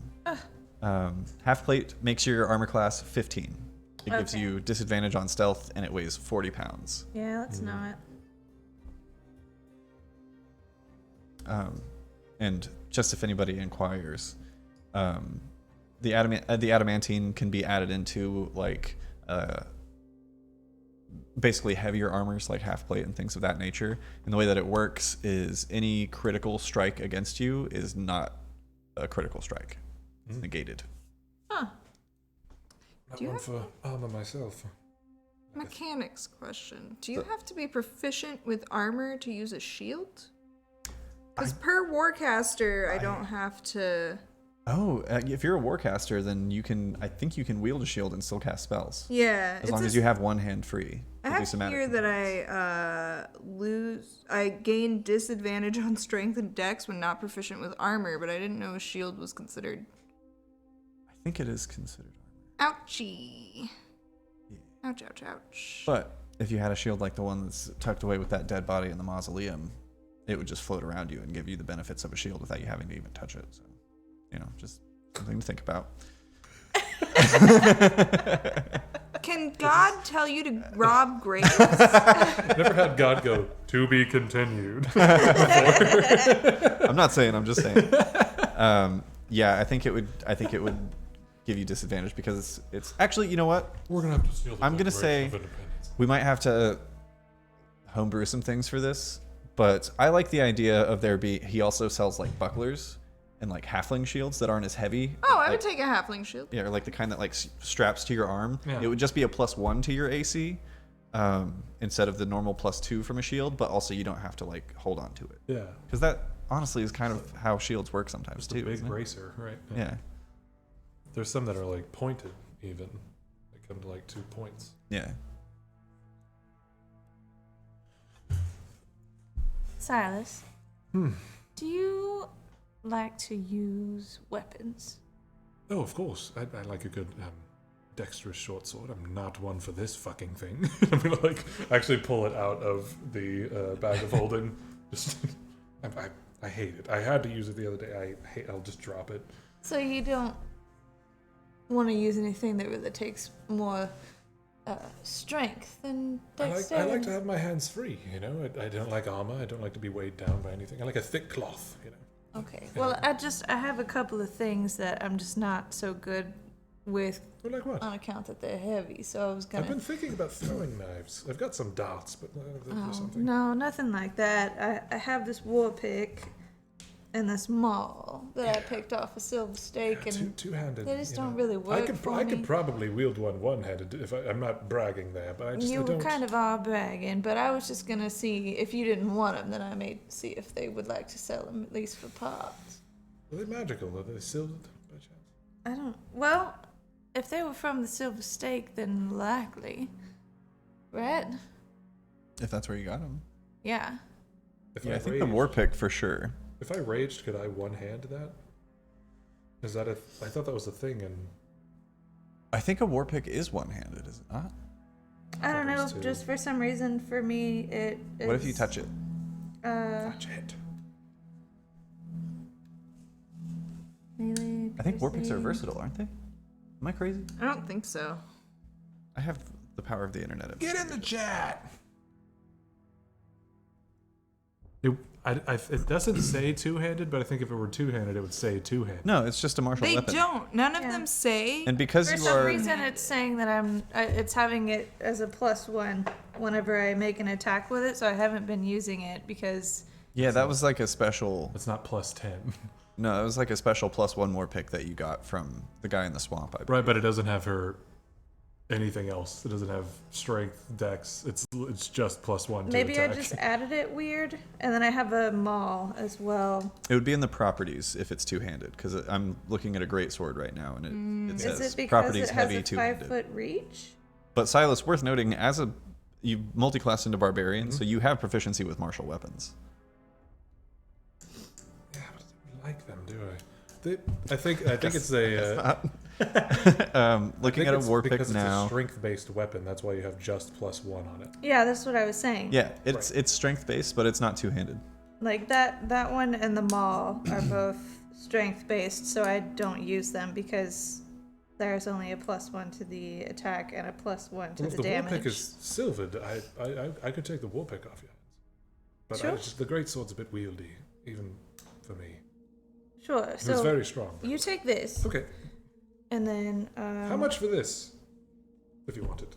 Really? Oh, do you want it? I was just telling you that I was gonna sell them unless.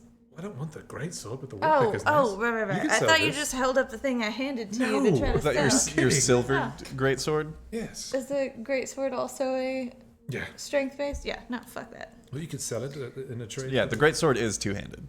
Yeah. I don't want that. I don't You know. sell yours, and then I'll see if you're interested. I also have the silver maul. Sure. Yeah, I would love to buy those pieces off you. I'll call it 50 gold for the great sword, and what else was it you were looking to sell? There's a silver maul. This one. Ah, That was from one of those fucking guys on the wall. Oh, I wasn't there for that. silvered, we'll call it 15 gold Feels pieces like I for them was, all. though. Okay. Said 50 for this one. Right, It was 80 at the other place. I thought I'd get a higher price. Please take it. I don't like this thing. can do. Thank you very much. Anything I can interest you in? I bought a shield. Yes, that you did. A fine piece of work it is, too. It's very nice, very light. Hmm? I feel less like I could die at any moment.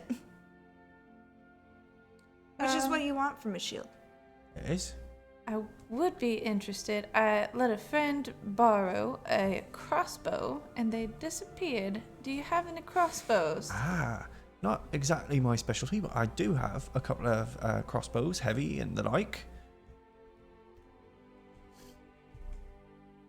Are you looking for something lighter? Yes. Right. I've got this a lovely piece right here. For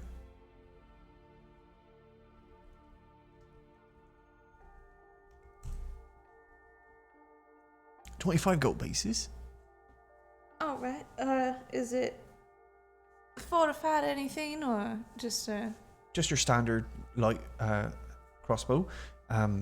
If you want, if you want to call it 35 pieces, then we'll throw in 20 bolts for you as well.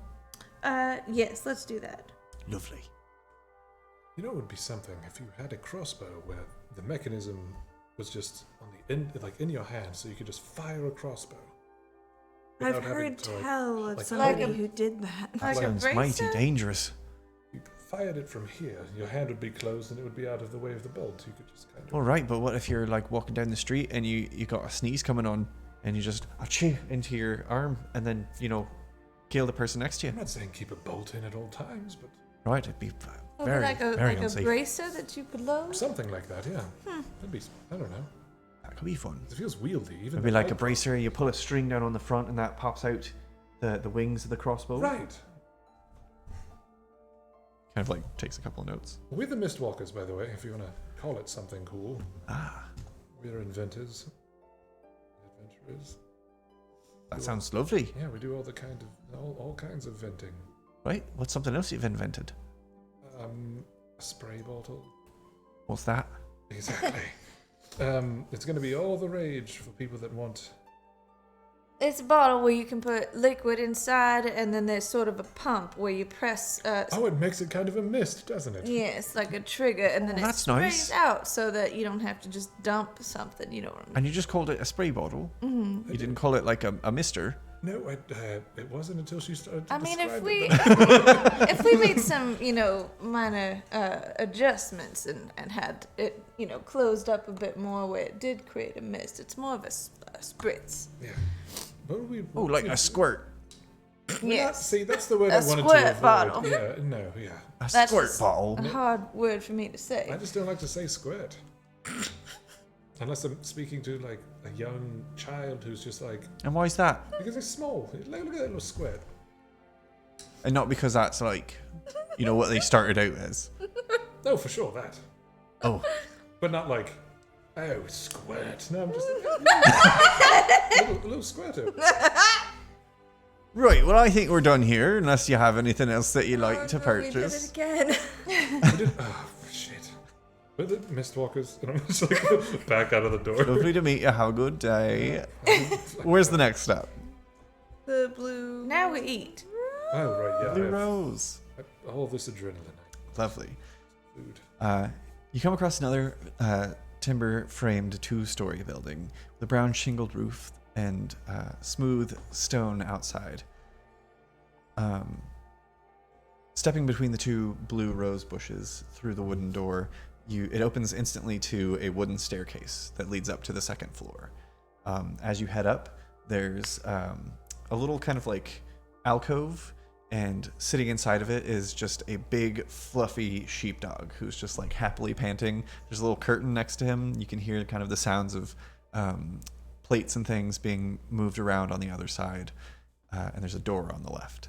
Hello, we would like. That's a dog.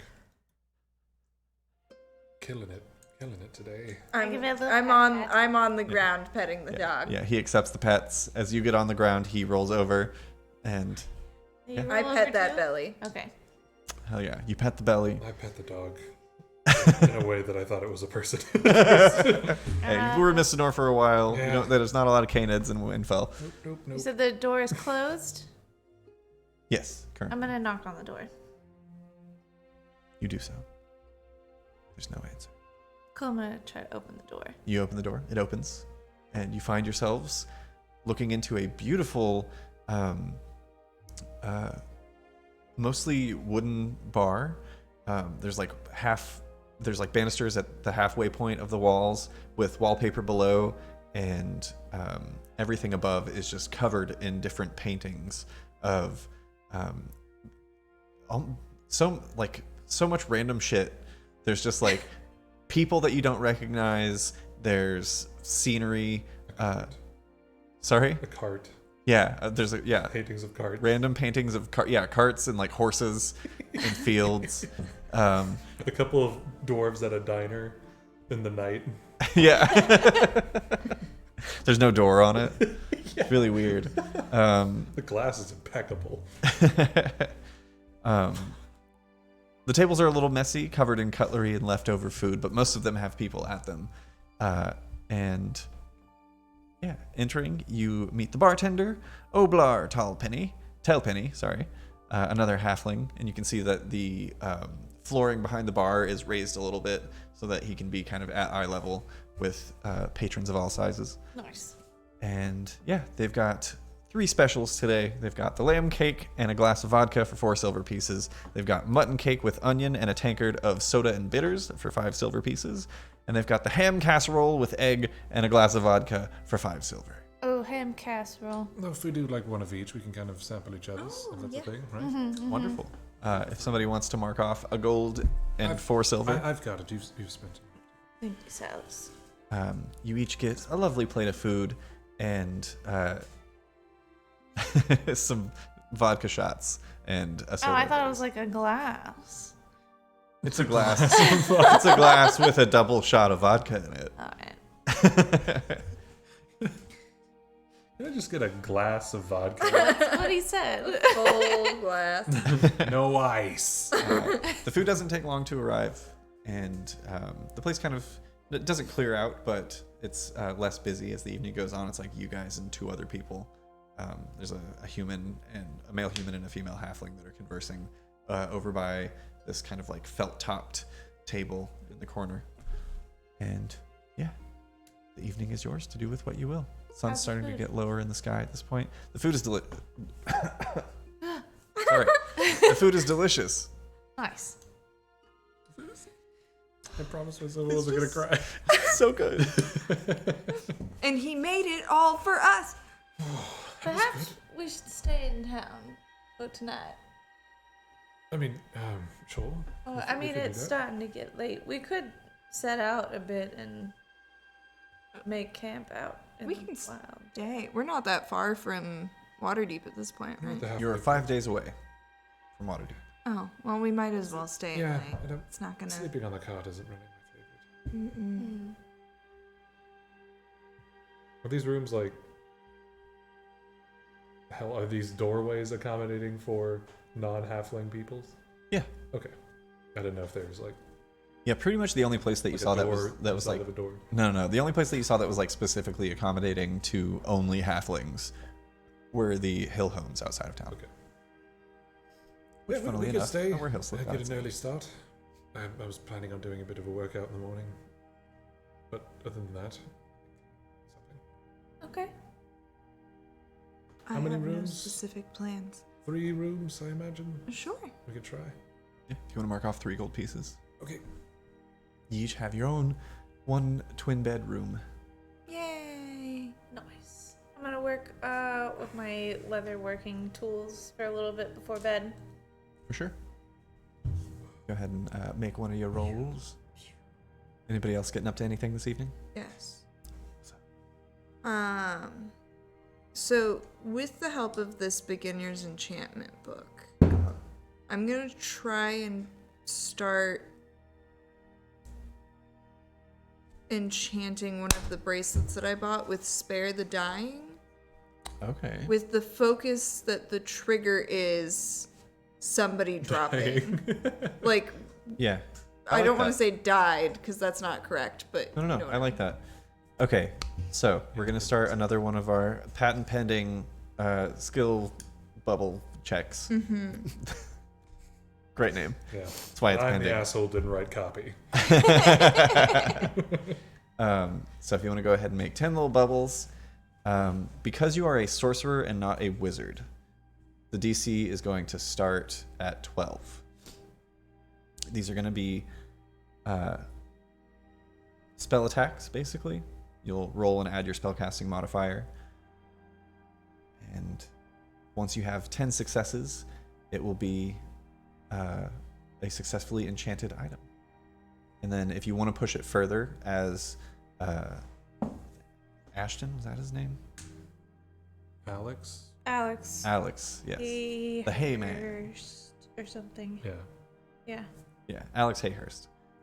As he was telling you, that's kind of like the minimum, like the bare minimum for getting a thing, and it's like it may work, it may not. It'll be more finicky, basically. If you wanted to spend another week strengthening it, then it will for sure function. Okay. And again, being a sorcerer and not a wizard, it's a little harder to figure out. Even with this book, there's like, even as a beginner's book, there's a lot of shit in here that you don't quite understand. Does having the book help me enough to roll with advantage? I'm gonna say having the book is why you're rolling What? with your spellcasting and Okay. not just making Arcana checks. Got it. And I'm using spell attack. Mm-hmm. You're just going to get a nat 20, so that's not a big deal. That wasn't true. Oh, okay. It is a 17 though. Nice. It's one success. One of these days that's going to work, and it's going to be so rad. It's going to The be a fir- clip, and on it's going to my look so first badass. Hopefully, we'll do it in our little friend. Yeah. What is Silas getting up to this evening? Could I save mine for the morning and just do my morning workouts as my deck's dry? Absolutely. I could roll for it now, but Yeah, go for it. okay. And as we transition, you guys can go ahead and take a long rest to get the benefits of that. You get that spell slot back that you spent earlier. And what leveled spell is Spare the Dying? Is it It's a cantrip. the cantrip? Perfect. Then yeah, the book really helps you out with that one. You all awaken the next day feeling rested. Silas wakes before everyone else and goes on a little jog around town. Yeah. Stopping every now and then to just like do like one-legged jumps. Oh, I thought you were gonna be doing like rolls, No. just like Or like He's those. just he's cartwheeling. going on a jog, but he's doing it like he's a spy. He drops to the ground, do my own stands back theme up. music and all. Yeah. It was a natural 19. Nice. Hell yeah, I think It's up that's a to success. an 18 now. Nice. Or those burpees where you like hit the ground and then you like throw all your hands I and feet in the hate air. burpees. I think I almost ended a friendship with somebody who made me do a burpee once. I was like, I hate you. I'm gonna bite you. We're done. All right. Well, with the animated shield marked as being in Hillslip within the Shaded Grove Cemetery, what is the plan for day 2? Or rather, for the next day? I believe we're gonna head out Head back to from here. All right. You hop aboard your cart, or rather retrieve it from the stables that you probably dropped it off at. Absolutely, we did. We always do. Well, I mean, we had We a do whole it every week. time. We do it so often, we don't even have to say Yeah. anymore that we Yeah, we did get it. off the cart, we just slap the horse in the butt and it goes right into the. We just put Somebody the mark money- off 5 silver for stabling your horses. Good horse. Just put some silver in its mouth. Just like, take that to them. You can't look a gift horse in the mouth, but a stabled horse Yeah. All right. should. That's where the money is. As we talked about last time, we are going to expedite travel a bit. Oh yeah. So, we're going to split this 5-day journey into 2 rolls. Okay. The first day and a half, the first 2.5 days, and then the second 2.5 days. So, if somebody wouldn't mind rolling a d20 for the first 2. I roll it Okay. because I'm all jazzed from working out. I'm like shirtless for like the first hour on the road. That's how every road trip starts. It's an You 11 take your shirt off. without any pluses. Lovely. Roll a d4 for me. I roll the metal one. I feel like they've been left out. It's a 1. A 1. So, you travel for the first day without incident. It's nice weather. That night, Cholula, a little paper bird flutters into camp and lands in your hands. I didn't actually make one, so What I'm are just these going to read it. cameras here for? Have you eaten in a while? As you open it, it reads, Cholula. Actually, sorry, it reads, Cholula. I hope this letter finds you well. I caught up to Wellington, and the 2 of us are en route to Grimdall from Gold Run and Vassica to find Cherry and Franklin. It may be some months before we've rounded everyone up. I shall send word when we are headed back to Waterdeep. With hope, Pippin, parentheses, who is also here. Oh, he is also here. Did he write Wellington? Shouldn't he be sleeping? Oh, yes.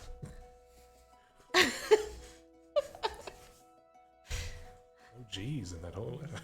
It's crazy, just apostrophes everywhere. Can I continue my enchantment?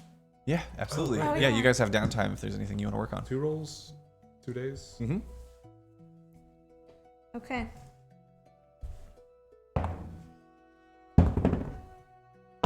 Dude, natural 19. Let's go. Let's go. Hell yeah. I roll a natural 1. Oh no, that means your DC goes up, but you don't make any progress. But I'm gonna try again. Yeah, might as well. Oh. I got a 13 on the first one, which was exactly what I What needed. you need? And a 17 again. Nice. 3 successes of 10. Ooh, Bro, that's 23. Hell yeah. Hey! I'm Bloop, doing like bloop. push-ups and then to cross push-ups. Yeah. So just as a reminder for everybody, Silas, you're working on getting your decks up. Mhm. Cholula, you're working on getting a proficiency with leatherworking tools. Yes. And Alma, you are trying to enchant a bracelet. Mm-hmm. I'm a strong monk. I want to be a quick strong monk. Oh, so fast. Fuck yeah, dude. So fast, so strong. On the second day of travel, which worth noting, you guys have been traveling through beautiful, just flower-speckled grassland mostly. A lot of flat plains, some hills here and there, but you're kind of bending south around the Hillock Sea, so it's not like unnaturally wavy land. Eventually, you reach an area where the landscape shimmers and glistens. You can hear the grass crunching unnaturally beneath the horse's feet. There's about a 6-mile radius area, so 12 miles total as you're traveling, that is seemingly just encased in light glass. Or thin glass, I should say. Does it seem like a new thing? Is this something any of us have heard of before or seen on maps? Make either a history or a survival check, and let me know which one you choose. I'm gonna go with survival. Okay. 13? 13. You see that it is not all pristine.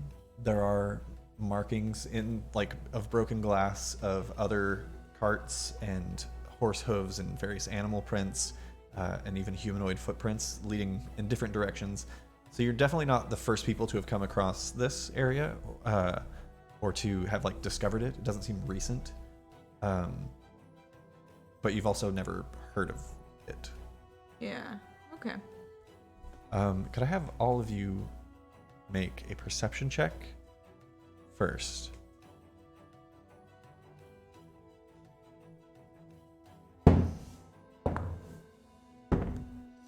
16?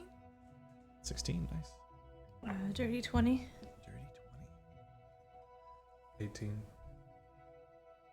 Silas and Cholula. You both notice a glint in the distance that's a little brighter than the constant glinting of everything around you as you're passing through this area. Getting a little bit closer, you see not on the horizon, but kind of atop a hill, is this tall, crystalline monolith, like a giant hunk of quartz that's just dominating the landscape in this particular area. It doesn't look like anything else around it. Huh.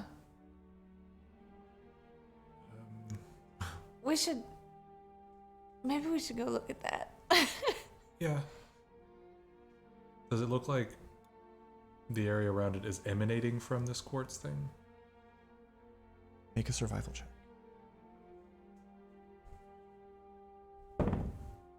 11. Weirdly enough, No. the blades of grass don't seem to be emanating out and away from it. They seem to be going towards it.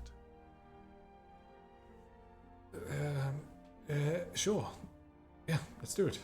Okay. You see that, right? Oh, wow. Yeah. I was thinking. Probably working on a bracelet. Yeah.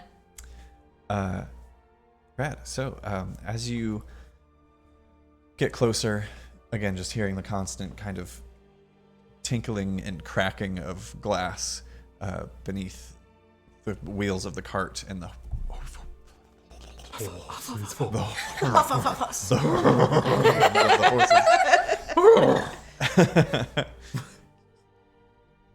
You approach this massive crystalline monolith, and you see that there appears to be some sort of creature inside of it. Huh. It looks like a very large, like a dire buck almost, has to be 20-point horns, antlers, I should say. But it has a strangely humanoid face, almost humanoid. It's kind of more akin to like a baboon. This strange kind of like primate face on this deer's body. Is that anything that we've heard about in folklore or anything? Make a history check. Okay. I'm gonna use a chunk. Nope. 10. 18. 11. It kind of reminds you of a story that you heard a traveler talking about way back in the day. Strangely, it brings back memories of your days in Fruin's Brews. One of the few people who would come in was this kind of older gentleman who was like always wearing a thick scarf regardless of how warm outside it was, kind of like balding on top, just wispy white hair. And he would come in and he would always buy like a single glass of bourbon and just like sip on it for an hour and then leave. He would like come in, tell a story, hang out, and then bounce. But he always tipped well. And he would tell stories about these different like forest spirits and guardian protectors of the nature outside of Waterdeep that were like he called them the original gods of Windfell that locals looked up to before the prime deities were around. And you always assume that like 90% of what he was saying was horseshit. But this one actually matches a description of one of the stories that he would tell. I'm gonna tell them that story. Oh. This is some sort of guardian?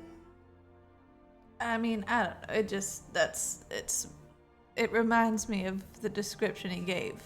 Talking about that, does it seem like, number one, to be living?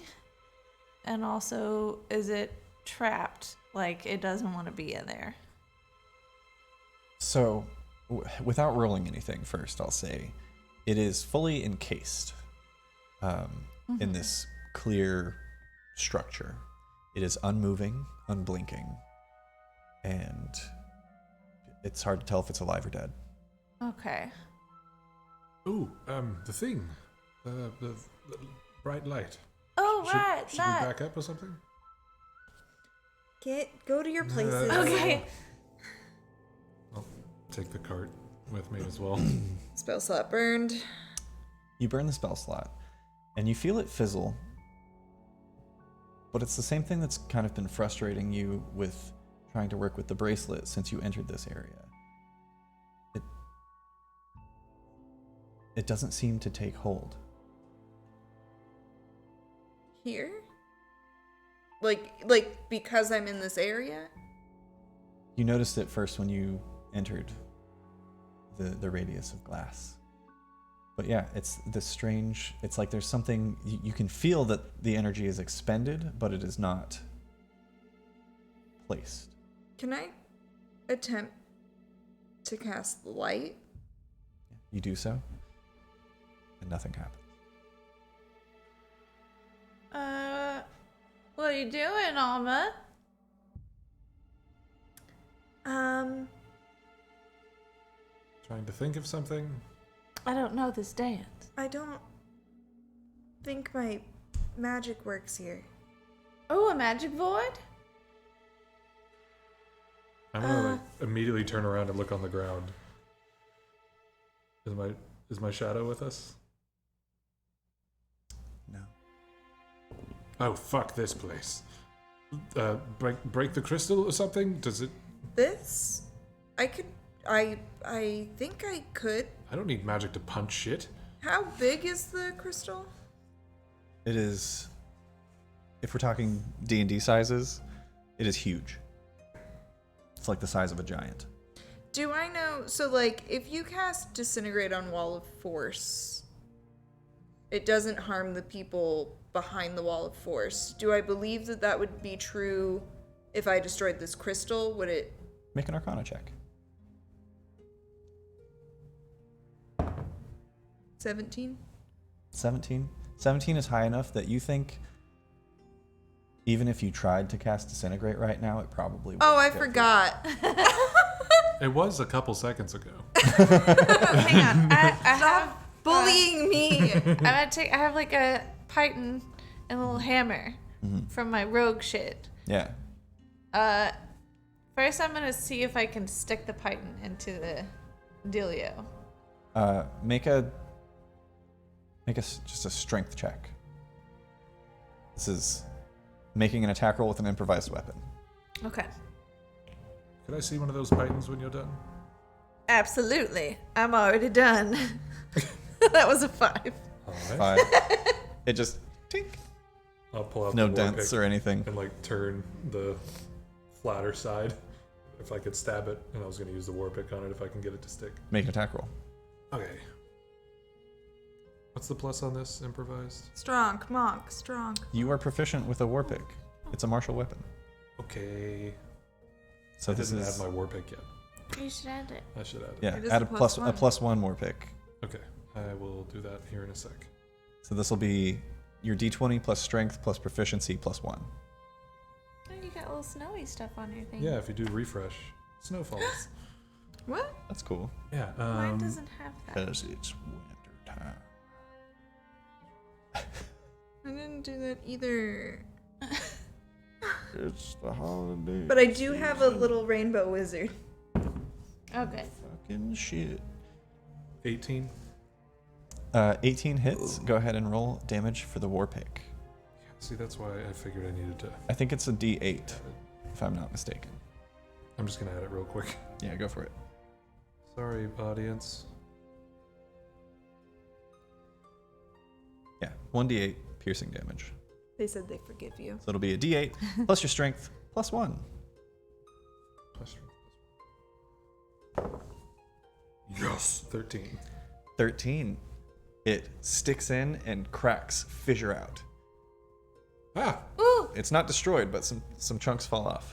we both do this. So maybe, how many pythons do you have? Maybe we can make kind of a string and I'm create gonna go while they're working on that, just because without having any form of defense currently, I feel very naked and vulnerable. So I'm gonna start just like keeping watch. Make a perception check. Is it 2 separate words? Ugh. 16. Okay. I have 10. I have 9 more.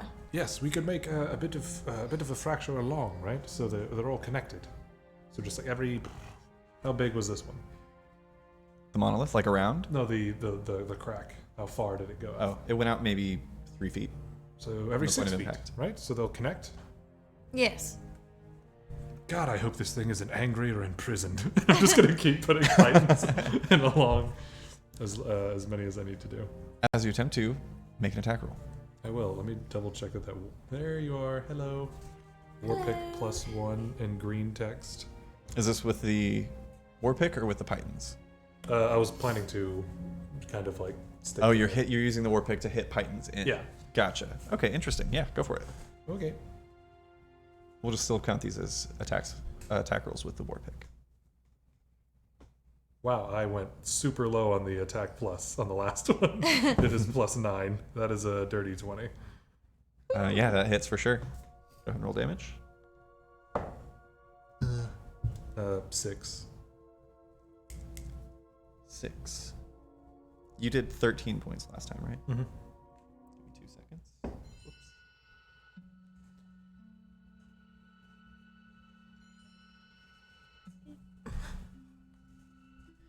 This time, the war pick kind of slides off to the edge and collides with not the python, but with the crystal itself. What was your damage again? It was 6. 6. You take 6 points of damage as you feel this piercing stab in your back.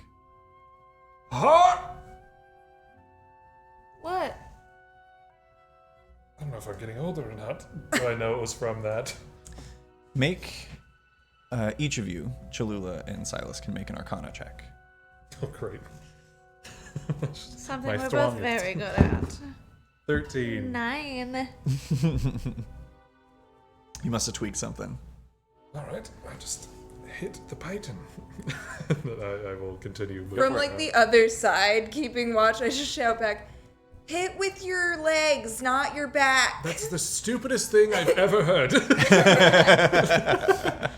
I just actually I put my war pick on my foot. Like,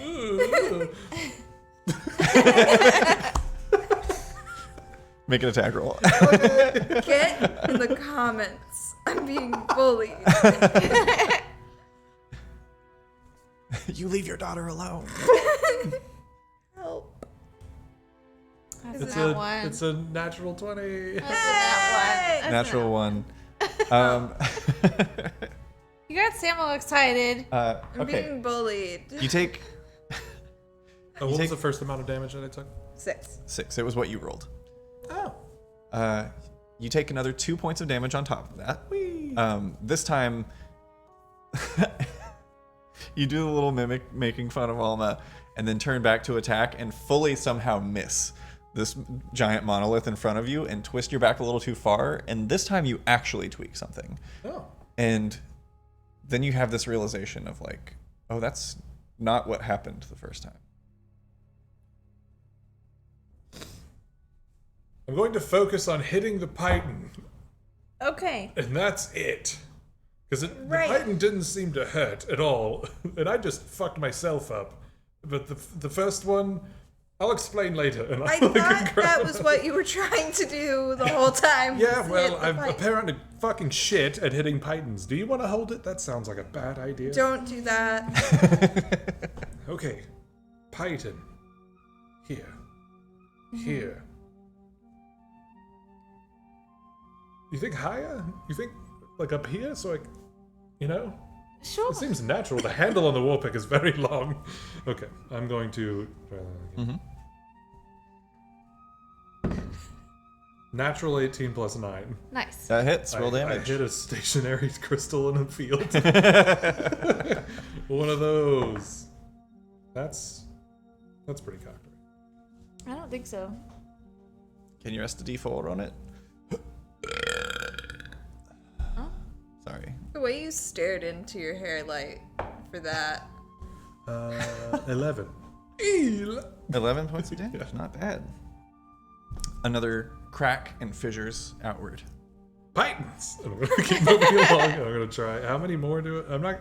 I had 10 total. How many have you used so far? And actually, with this 3? second hit, 3. you see as the fissures actually go out, maybe about 6 feet. They kind of connect to the one before and just kind of spider around. I'm going to keep doing this if you guys want to find positions for fighting. I don't know what this... I'm excited to be breaking this. How tall is it? Just standing at the base? It's about 20 feet high. Shit. I'm just full caveman dad mode. Like, Yeah. I just want to see a tree fall down. I can fix this. Natural 19. That hits. 28. So that Go was the for fourth damage. Titan. I have 10 if we need more. 10 points of damage. I don't think we'll need too many more. I'm not sure the circumference of this. Silas, make a quick intelligence check with advantage. Okay. You sure with advantage? I'm in caveman mode. Yeah. Because you've been hitting, There's so a- you're discovering. Yeah. 13. Yeah. Even in caveman mode, there's a bit of a clarity that comes into focus as you're ready to see this thing fall down. Super thrilled about it, but still kind of like lingering on that weird happening just now. And I will go ahead and tell you, Taylor, how this works. This monolith, it has an AC and has hit points, but there's also a damage threshold. So if you don't do at least 10 points of damage, not only does it not take any damage, you take the damage instead. It is reflected onto you. So, that being said, Hit hard. what would you like to do? How are these cracks coming along? How far along on the loading bar here? More than halfway around. All right, I estimate. And they're actually starting to kind of climb up as well. All right, I estimate maybe 3 more, maybe 2 if it gets nasty. If then we can throw something at it because I don't want to be anywhere near this shit when it falls. Right? I'm not blinking, am I? Right? I'm feeling a little I'm gonna head back towards the cart and stand over there. Prepare like a potion or something for whenever this lands on me. In fairness, we don't know that breaking it will allow us to use magic again, so... Very fair. 2. 2 misses. I'm actually, It's not a 1, so you don't I'm like, Seeing that Well, wait, hang on. What is that with all your pluses for the war pick? 11. Yeah, no, that misses. seeing that cracks have begun to form in the monolith, can I try casting light again? Yeah, you do so. There's a bit of a flicker. Oh, it's working. What is? Cracking it, and I'm gonna like cast light and hold my hand up. Yeah, Silas, and you can as you're swinging, you hear just like fuzzy and staticky in the back of your mind. Just this like, it's like just static. I'm kind of. Is that you? Okay. I got it. Can I rage? Yeah. Okay. I'm gonna get a little bit more excited. Don't look at me like that. Who announces it like that? Whatever amount of shadow is like on me, maybe not cast onto the ground, but whatever is like here, kind of like forms to my hands. Whatever's left, that's flavor. Fuck me.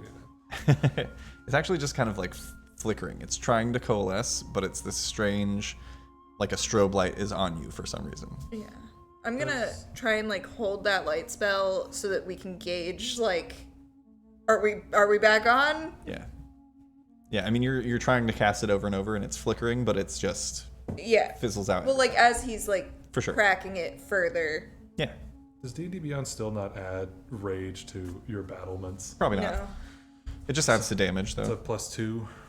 +2 to damage. That's what I needed. Yeah. Of a D8 +5. Hit the fucking thing. 17. 17 hits for sure. Neato. I'll let you know, since this is just kind of like a war of attrition at this point. I know, yeah. Its AC is 13. Okay. 11. 4 + 5 + 11 2. points of damage. The fissures continue. Yes, 4 + 5 + 2. Chunks of crystal are now falling from it. This like strange glass all around. But you think you've got a couple more hits to go. Okay. Natural 20. Natural 20. Go ahead and roll damage. Fuck you! Sorry. That's a 2 + 5 + 2. What is that? 9. 9! You take 9 points of damage. Such bullshit. You all notice now there's like this strange kind of like lift at Silas's thigh to his pants, and just you can see blood coming from him, but like the pants themselves aren't punctured, but he is bleeding from under them. Silas, what the fuck? Where on the pants? On your thigh. Okay, cool. I was like, I've appeared to have shit. You're myself. bleeding from your ass. Whoa! No, it's like just above the knee. Okay. I'm just like wild-eyed. Yeah, technically you take half damage because it's piercing. Right. Oh, yeah. So it's just like good. if you didn't crit on yourself. Come on. It appears that I've crit myself.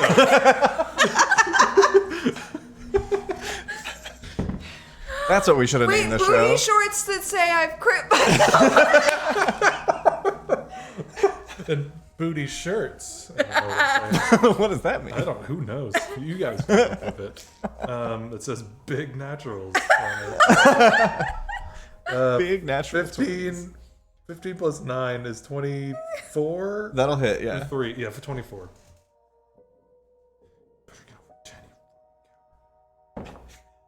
Okay, 7 + 5 is 12 + 2 is 14. Excellent. Silas, as you swing the war pick once more, it collides and then passes through. You send a spray of glass behind you as it all begins to tumble. And there's this bright flash of light that almost blinds you. I actually need all of you to make a Constitution saving throw. Once Kitty returns, she can do that as well. 23. 23. 22. 22. Nice. No, Both 3 + successes. really wish Kitty was here. What, for the rhythm? Yep. It usually goes, you say something, we roll for it. And then we say- pause and then you- for 10 minutes. We can talk a little bit more about critting ourselves. I don't think I've When's the ever... last time you crit yourself? I fell down an entire flight of stairs once, like with the turn. You know, we can go Oh, ahead. I thought crit yourself was like. No, I'm not shitting myself. What we can I'm an adult human that can control his body. what we can go ahead and do is tell you that for our first giveaway this evening, Oh yeah! the More Fun Mystery Minis, Wild Beyond the Witchlight box from our sponsors, More Fun Comics and Games, to enter for your chance to win this beautiful set of minis, go ahead and type the word road in the chat. I think it's just road. Yeah, ROAD, road. Road. We are rolling fully with our new Arcanarama bot tonight. Yeah. So I'm not worried about it. I know it's going to do great because Robbie is excellent at what he does. Almost crit yourself. So yeah, you've got to be a follower to win. Go ahead and type the word road in the chat for your chance to be eligible to win. And give us a follow if you haven't already. And we will announce the winner of the minis when we come back from our break, which we're going to in a second. Not right now. First. You have to roll a con save. Me? Because it got real bright after I broke the giant crystal in the middle of the field. Okay. Yeah, there's a bright flash of light. 17. 17 is enough to succeed. None of you are blinded, thankfully. Yay! You get your arms up in time to kind of cover this as there's this blast, and you can feel like chunks of things hitting you, but it doesn't do any damage. And there's like a kind of, it's not just like a burst and then it's over. It kind of holds for a moment before dimming. And looking around, there's a moment where you feel like you've been transported, but then you just realize that you're standing in the same place. It's just that coating of glass has been removed. You're standing on this lovely preserved hilltop. And there, standing before you, stretching its neck upwards and kind of shaking its 20-pointed antlers, is this massive creature, which kind of like shakes out some of these like glimmering remnants of the glass that just kind of dissipate around it as it looks down at all of you and opens its eyes. And you hear a voice that rings out in your minds. My thanks for freeing me. I am Des Voltare. I shall grant you a boon for what you have done this day, returning magic to this sector of Windfell. What names are they? Cholula Duvet. I'm Silas. It sounds so silly now. Silas Wilford Bramble. I'm Alma Bramble. Miss Duvet, to you I offer a boon of luck. Cholula, once per long rest, you can roll a d10 and add it to any attack, saving throw, or ability check that you make. Shit. Oh. To Silas Wilford Bramble, the boon of combat prowess, for freeing me with your own two hands. Silas, once per long rest, when you miss with an attack roll, you can choose to hit instead. To Alma Bramble, the boon of fate. Once per long rest, Alma, when a creature that you can see within 60 feet of you makes an ability check, attack roll, or saving throw, you can roll a d10 and choose to apply the roll as a bonus or penalty to the roll.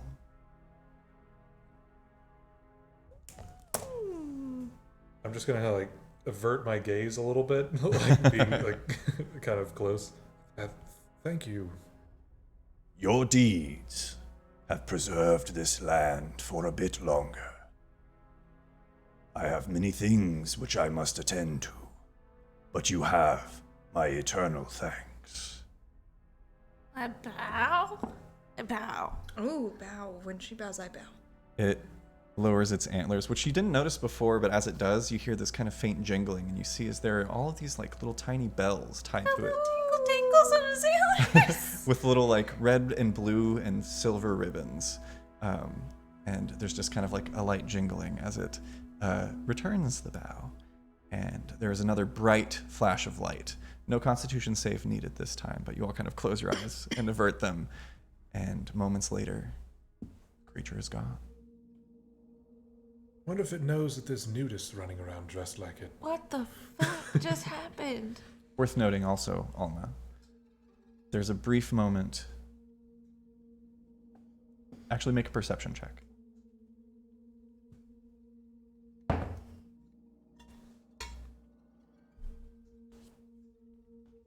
Can I use that D10? Will it save me? Maybe. Could I use that D10? Can it be up for me? You can see yourself. Good, good.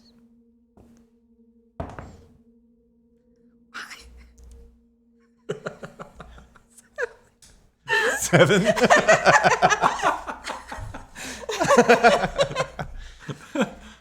Yeah, Balance restored, baby! it vanishes. And a few moments later, you look down and notice a bright, gleaming golden light coming from your pocket. How close are they? You're all right next to each other. Great. I imagine you pulled the cart up to the thing before you started doing it. Yeah. I'm gonna stay here. And I'm gonna shimmy away. You shimmy up for 100 feet, all the way to the edge.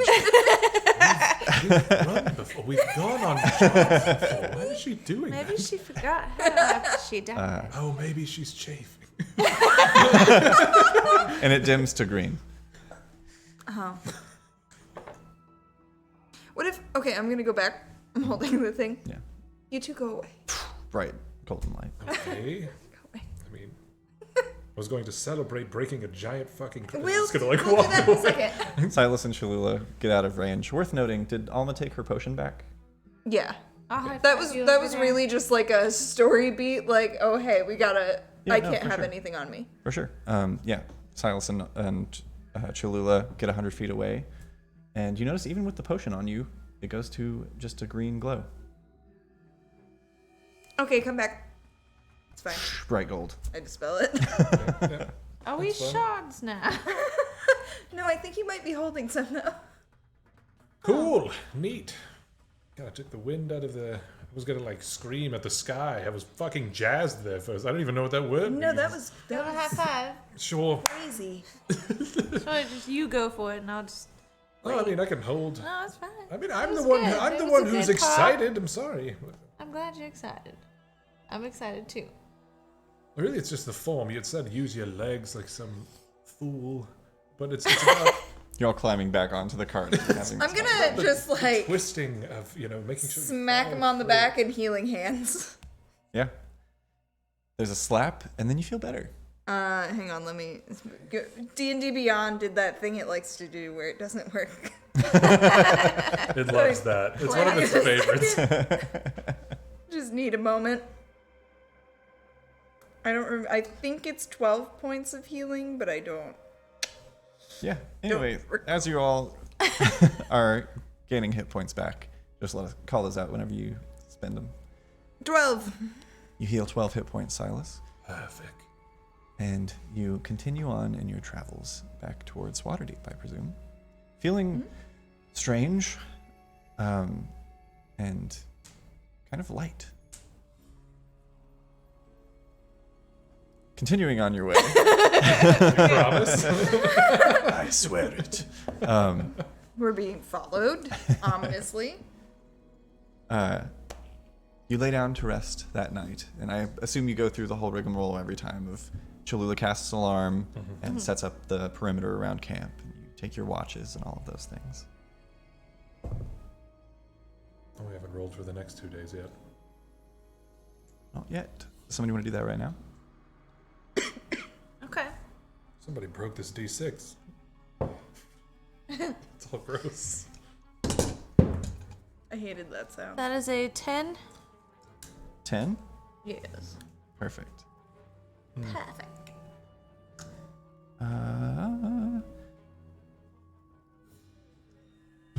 Cholula, what is your armor class? 16. 16.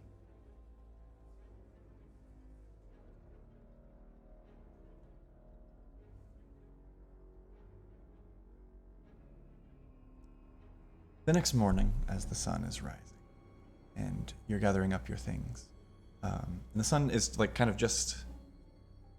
Let me position myself. Just cresting from the direction of Dark Pines, coming up over the land. Cholula, you take 6 points of piercing damage as an arrow sticks into your shoulder, and you instinctively go up to grab it and turn in the direction from which it came. All of you kind of weapons at the ready, keeping an eye out, and find yourselves looking into the bright morning sun as it's rising. And that's where we're going to take our break. Ooh, I'm gonna kill him. I'm gonna kill that sun. You've angered the sun god by freeing the deer. It's the only answer. Again, enter the word road in the chat here on Twitch for your chance to enter to win this lovely set of mystery pre-painted miniatures provided to us by our lovely sponsor, More Fun Comics and Games, our local comic book shop. You have to be a follower of us here on Twitch to be eligible to win, so be sure to do that if you haven't already. Tell your friends. They could win stuff too. You can share it. If you have a DM, or if you are a DM, you need minis, clearly. You can never have too many. There's a swamp gas balloon. I mean, come on. How are you going to go your next session without a swamp gas balloon? We'll be back in 20 minutes to announce the winner and tell you how to enter our second giveaway of the evening, the beautiful Galaxy Dice set from Fablefire. That's me. So don't go away. We'll see you in 20 minutes. Don't go away.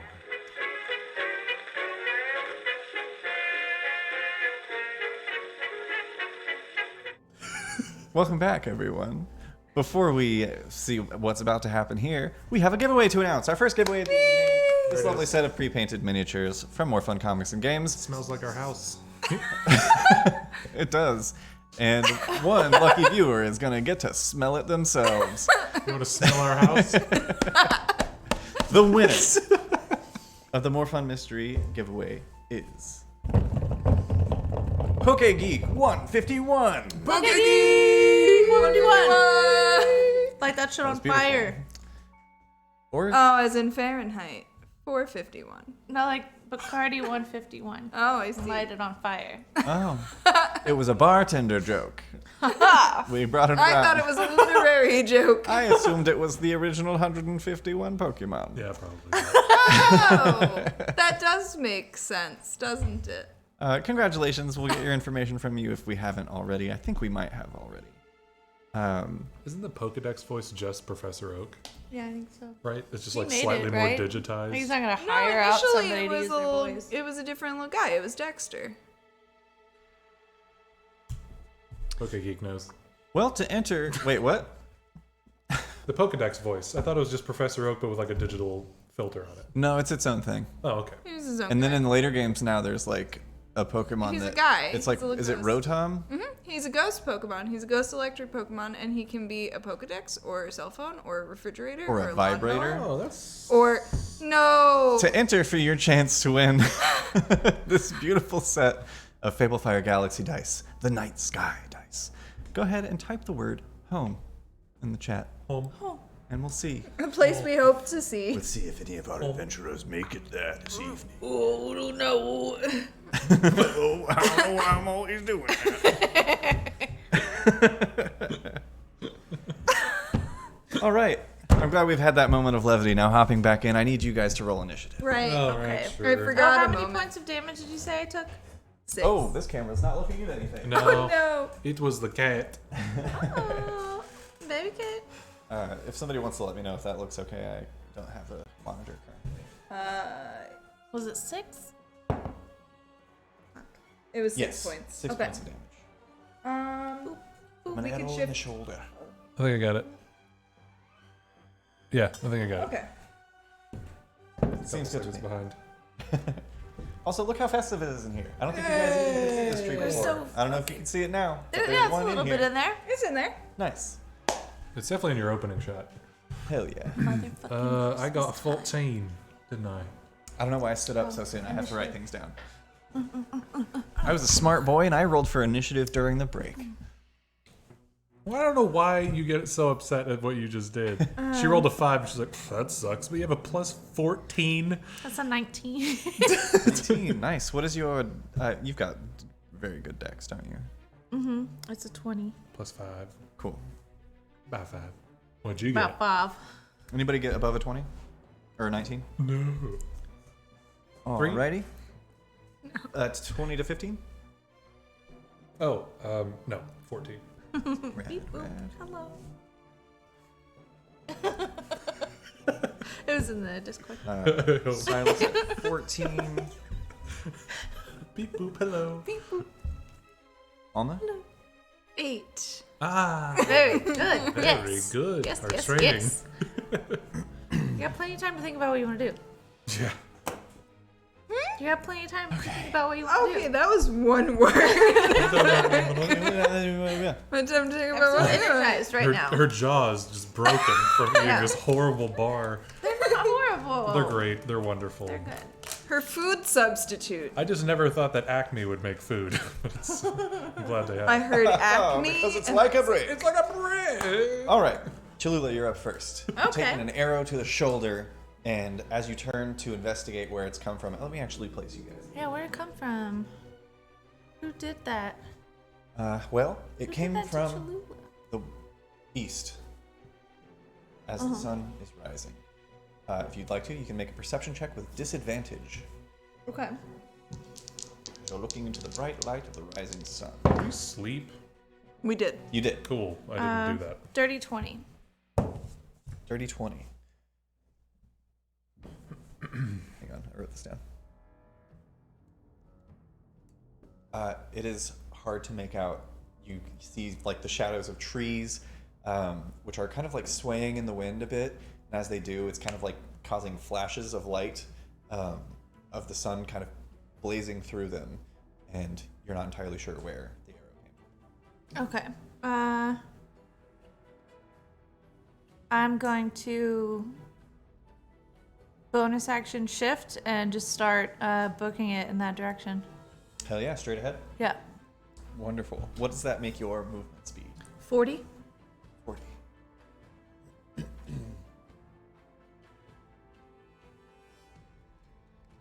Okay, so we've turned around and faced where we thought the arrow had come from? Yeah, so okay, this is cool. east. Just making This sure. is north. All right. Wonderful. That is Cholula's turn. Yeah.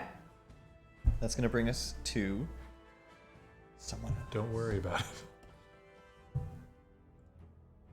I need Silas and Alma to make a dexterity saving throw. And I can't see this? Correct. Tap, tap, tap, tap, tap, tap, tap, tap, tap. Bilious. 17. 17, okay. No. I fucked it up. Jesus. Oh no, Christmas. Bilious, calm yourself. I mean, Bilious, lay down. Dirty 20. Dirty 20, 2 successes. Silas, do you have evasion as a monk yet? He does. Yeah. All right, you take no damage. Whee! Alma, you succeed. Oh. I'm surrounded by enemies. Including this dog that should lay down instead of tap dancing all around the set and breaking Tap, tap, tap, tap. completely normal buildings. I mean, set tavern. That was a lot of dice. Just a little guy. Maybe it's a dragon with a bow. Just a little guy.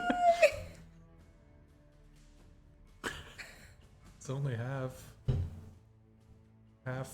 6d12. Take 44 points of damage, halved to 22. Yo. From what? As there is an explosion of bright electricity that just erupts around you. Cholula, because of the way that D&D works, you see, as you are from behind this tree, Oh, hell yeah. where you see a familiar, shitty-looking guy. tiefling. That piece of shit. That Okay. fucking guy. I'm gonna be making a right turn pretty soon. Excellent. That is their action. And yeah, with their movement, knowing that they've been made, they're gonna rush.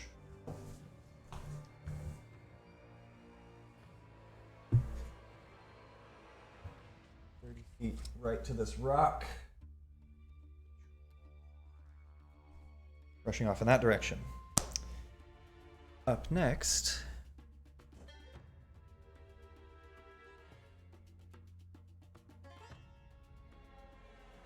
there is this almost omnipresent sound of this low kind of like of just like flamenco strings being played. And stepping out from around this tree is a familiar looking halfling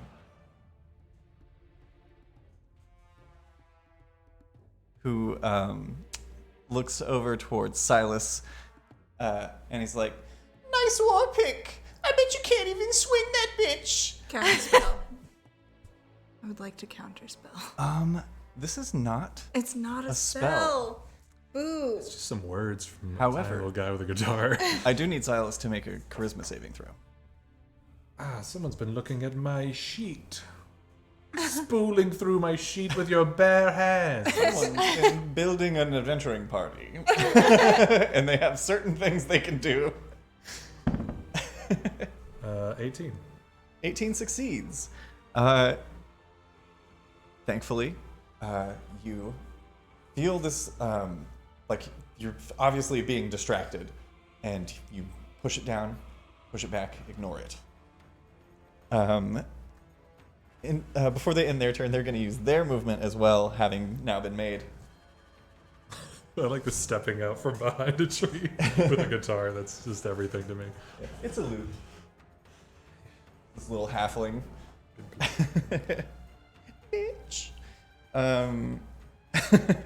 That's going to bring us to Silas. Okay.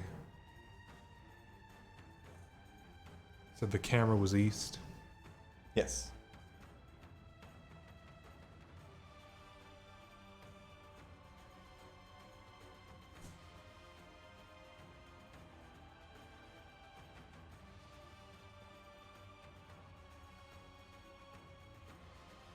Cool, I'm going to turn towards the south here and into the shadow of that rock, if I could.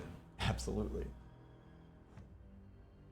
Actually, It would be further that way. If I could round that rock and strike that little friend from behind. easy enough. Go for it. I'm going to go for the war pick since it's out, I guess.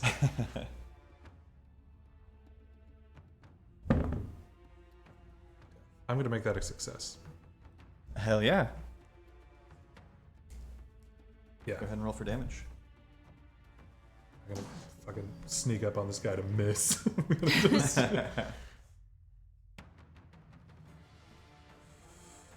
Okay.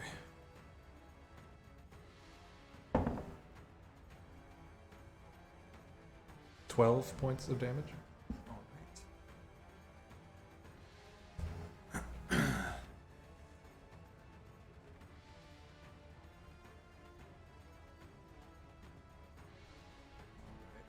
Does that end your turn?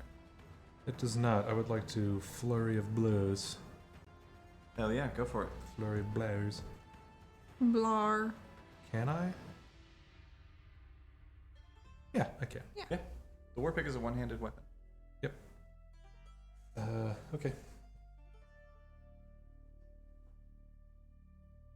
over here because it's really well made.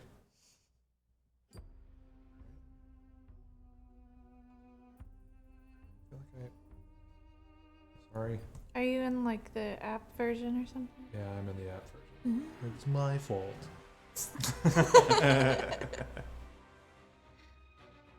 Oh, I'm going to attack again, and then I'm going to add Flurry of Blows. Sorry. Yeah, no worries. I'm a fool. War pick again. Hell yeah. 6 plus 9 is 15? Mhm. 15. Nice. Wait, was that 15 to hit? Yes. Yeah, 15 hits. Whee! I was like, nice is a weird response. Figure it out. Sorry.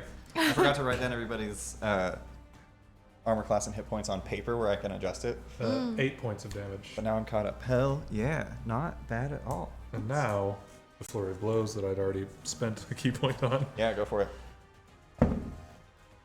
Where is my unarmed strike? Natural 16 plus 8.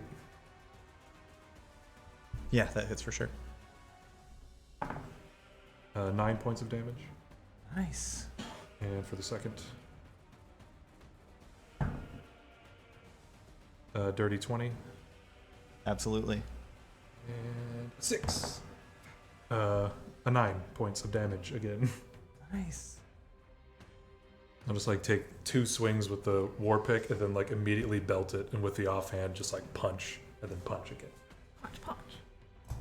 Yeah, and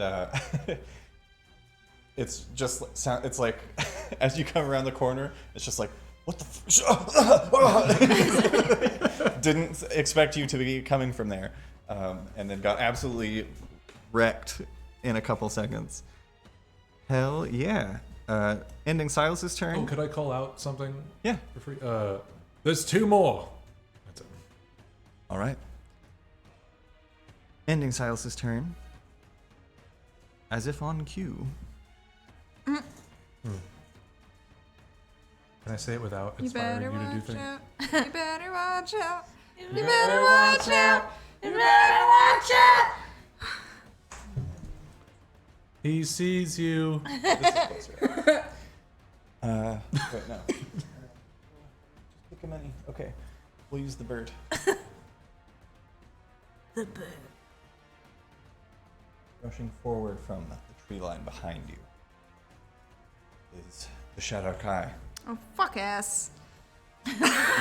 who That sounded like a command. steps out, and previously silent, you now hear this kind of jingling. As you look, they're not rushing, and Alma, you see them approaching as they just kind of step out with 2 spiked chains in each hand. No, thank you. Just kind of start swinging them around, and they're going to make 3 spiked chain attacks against you. 3. The first one is You have a shield, right? Do you have a shield? 10. No. Okay. Second attack. That's incredibly cocked. 22. Yeah, dog. Okay, I'm gonna do these one at a time because Chains are incredibly reasons. telegraphed weapons.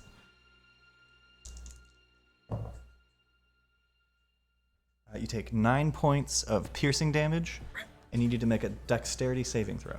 I'm just a little guy, dude.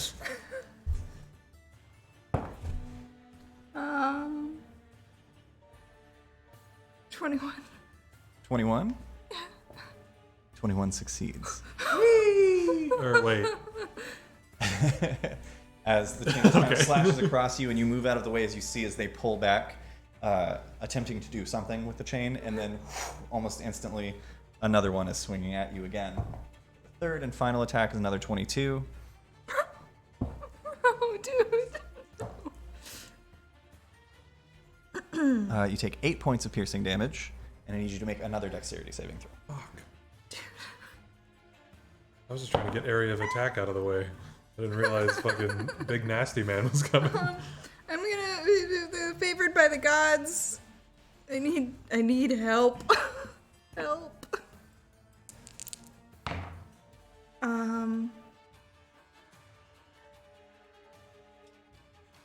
16. On your saving throw, Yeah. that succeeds. After this third attack, I'm as shaking. you're collecting yourself and kind of like preparing what you're going to do next, they kind of look at you and smirk, and then just fall back, like fall over backwards and sink into the ground and vanish. Make a perception check real quick. Yeah. 10. 10. They disappear. Good. Ending the Shatterkai's turn brings us to the next person in the initiative order. Go after someone else. I have 69 hit points. Cholula, another arrow just whistles from the sunlight and disappears. Behind you. But you're so distracted as you turn and look behind you. It's a natural 20 on the second attack. Restore balance or something. Help! I don't know whether or not anybody has advantage. didn't have on advantage. anything. Yeah. No, I was just saying something. Because I'm scared for Wait, why did I roll 2 of these? Sorry, I should have only rolled one of these. I'm going to roll it again. Okay. You take 18 points of piercing damage as another arrow just sticks into your ribcage from behind. Okay. That's going to end their turn and bring us to Alma. Can you stack your meta magic? I don't think so. Okay. That's fine. Let me Google it because I don't Is want this to. something you would earn later if you can, It would be sick, right? right? Oh, multi-class sorcerer. Yeah, no. You can only use one meta magic. Okay, well that's fine. I'm gonna go with this then. I'm gonna burn 4 sorcery points to twin spell a 4th level guiding bolt. Fuck yeah. I want that guy next to Silas and this bard standing in the trees. It has 120 foot range. Yeah, easily. Go ahead and make 2 attack rolls. You're just like equilibrium. Give me. Yeah. We'll go with the wizard first, and then the bard second. Okay. That is 17 plus 9 Yeah, that hits. and 7 plus 9, 16. 16 hits. Gorgeous. yeah, baby. 1, 2, 3, 4, 5. But you haven't seen my final form. 6, 7. I wonder how many nerdy people who work in tax offices say that shit all the time. That's a lot of 2s and 1s. Yay! Thank you. Well, At you least want low it's a lot numbers. of them. 14, 16. This is just for the first guy, right? 19, 20. 20 points of radiant damage to the wizard. Oh. For like a whole second, I thought you'd put Kree on this battlefield because you're so close to the Hillic Sea. Oh, that'd be fun. Good idea. There we go. Okay. So 10, 20, 27, 28, 29, 30 points of radiant damage to the bard. Ooh. Oh wait, that's a bard. Hang on, let me do this math first. 30 points, you said? 31? Sorry. 30 points to the bard. Sorry, Pepper. I wasn't whistling at you. I was just whistling. So dejected. Okay. I'm going to let you choose because that was over half of their hit points in a single attack. Bloodied. Which of their appendages is crippled from this? Yeah, so what I would like to happen is so I kind of hit them in this area. Mm-hmm. This is the bard, right? Yeah. Yeah, so right around here, there's just a kind of white scar, like a lightning scar that goes down, and this arm kind of just dies. Yeah. It's still there. Yeah, it falls from the loot. This arm? Uh-huh. The right arm? Yeah. Yeah. Falls from over the loot, and they're just kind of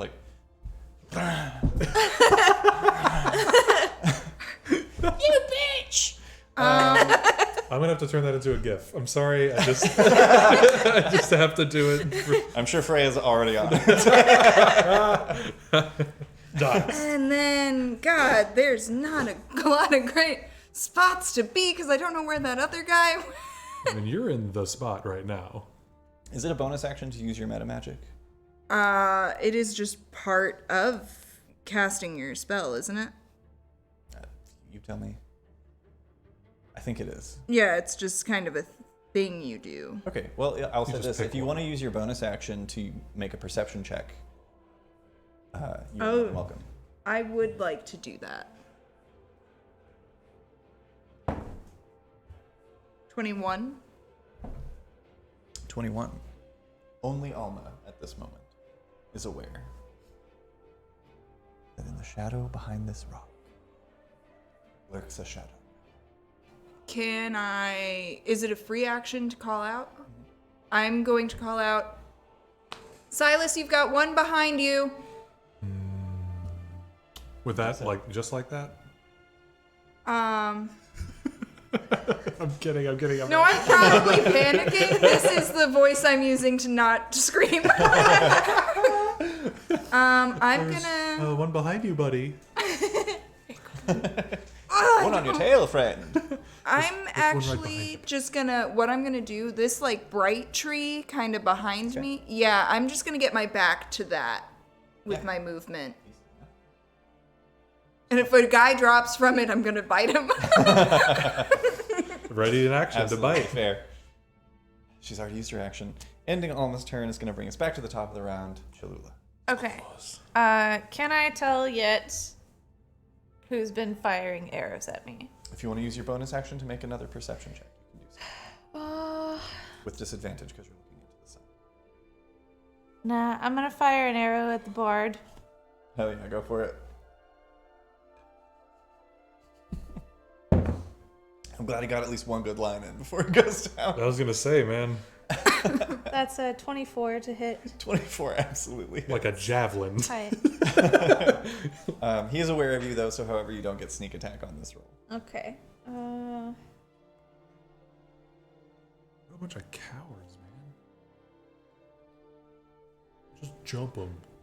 Was the flame tongue, is that a D8 of fire damage or a D6 of fire damage? It's 2d6, isn't it?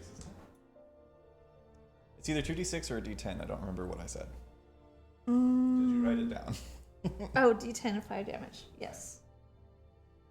Okay. I like when these jingle. Yeah, 2d6 is for flame tongue, like sword. Boosh. Boosh. It's been that twice.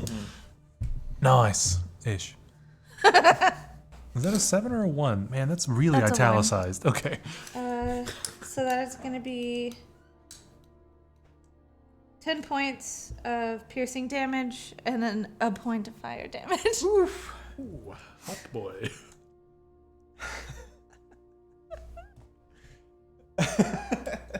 He's still standing, but the arrow goes straight through his knee, and like the force of it, his whole leg moves, and like you swear a bone breaks as the arrow passes through, and he's like looking up from his dead arm, and he's about to say, he's like looking and like turns to point at Alma, and then as he opens his mouth to speak, just like.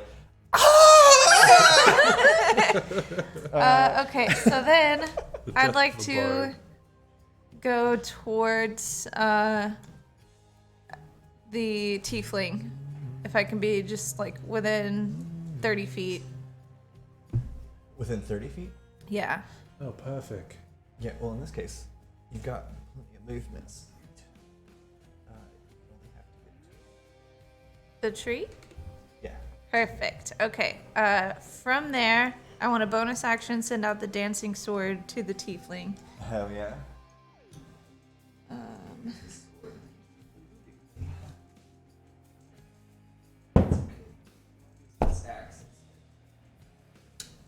That's okay. That was an 11. 11 misses. Yeah. Well, it's there now, and if I can get partial cover from this tree in the direction of where the arrows have been coming from, I would like to do that also. I'm sorry, say that again? If I can kind of settle by this tree to give myself partial cover from where the arrows are coming from, I would like to do that. Yeah, I would say you can do that. You can give yourself half cover. Okay. 4 inches to the right of the Warforged. Real To the quick, left, while sorry, we're the looking for things, big thanks to Devil's Luck Gaming for the raid. Welcome, raid. Hey, what's up, guys? You caught us right in the middle of a battle. We're not scared. Yeah, but we do have a giveaway going right now for followers of the channel here at Arcanarama. If you give us a follow, you'll be eligible to win. You just type the word HOME in the chat, HOME, and you'll be entered for a chance to win a beautiful set of Fablefire dice. They're Galaxy dice. I made them myself. They're beautiful, and they could be yours. Thank you guys for tuning in, and thank you for the raid. Yeah. 2 giveaways. Now, to murder my friends! Here we go. We're all friends here. And thanks to Rostone for letting us know we're being raided. Yeah. 'Cause I... Thanks, Rustin. Yeah, right in the thick of it here. All right, Cholula, you've given yourself half cover behind that tree from wherever this mysterious archer is. That's going to bring us to the wizard. Which I need to check something, actually. He has a name. We just, We just don't care. yeah, we just don't care. Perfect. Who is going to duck around Silas this way to flank with his friend. And he's going to make... Is his friend in space? Yeah. Okay. Yeah, because his friend basically, spoilers, teleported through shadow to exactly where you did. Okay. I just, yeah. Here, I'll move him forward. Yeah, so we all feel better about if it. you were being like accurate, or if I was being. As the wizard ducks around, you see he's like, there's kind of like a sheen, a glint to his horns as he's whispering and muttering under his breath. And as he does, his hands begin to glow with this. Essentially, his hands just catch a light and are aflame. How far away am I? This isn't a spell, if that's what you're asking. Oh, damn it. Why don't these fucking casters Hey, cast? take it up. Because you have counterspell. Take it up with Mordenkainen's multiverse of madness. Taking it up with I'm you. upset. They're like, it's not a spell, it's an arcane burst. Gross. Why do they sound like Yeah, Hank Hill? gross. And he's going to go ahead. First. I'm Mordenkainen. He's going to go ahead and make I got a tome of foes. make 3 attacks against Silas with advantage because he's flanked. Nito Bandito. That is cocked, but the other one is in that 20. Are they missiles? No, Cool. not in just this checking. particular instance. They're arcane bursts. Oh, He's oh, bursting all over you. I forgot they would burst.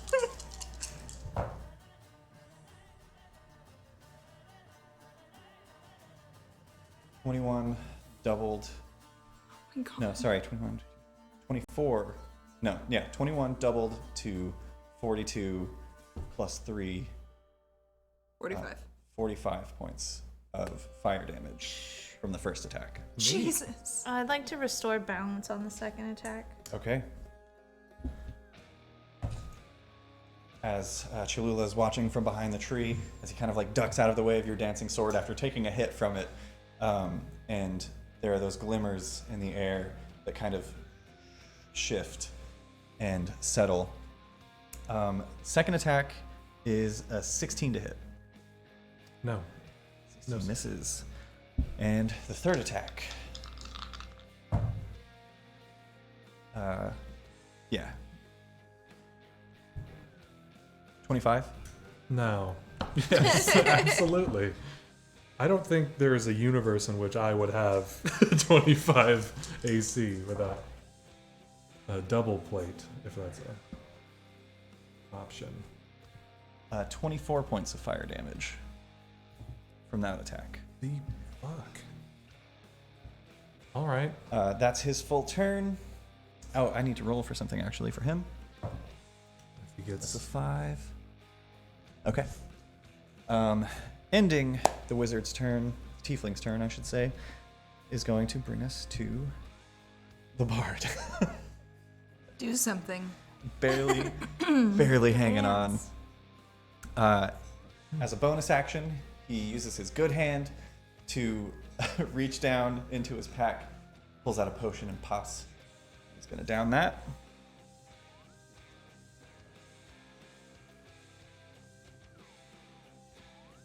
I like them all to be the same shape.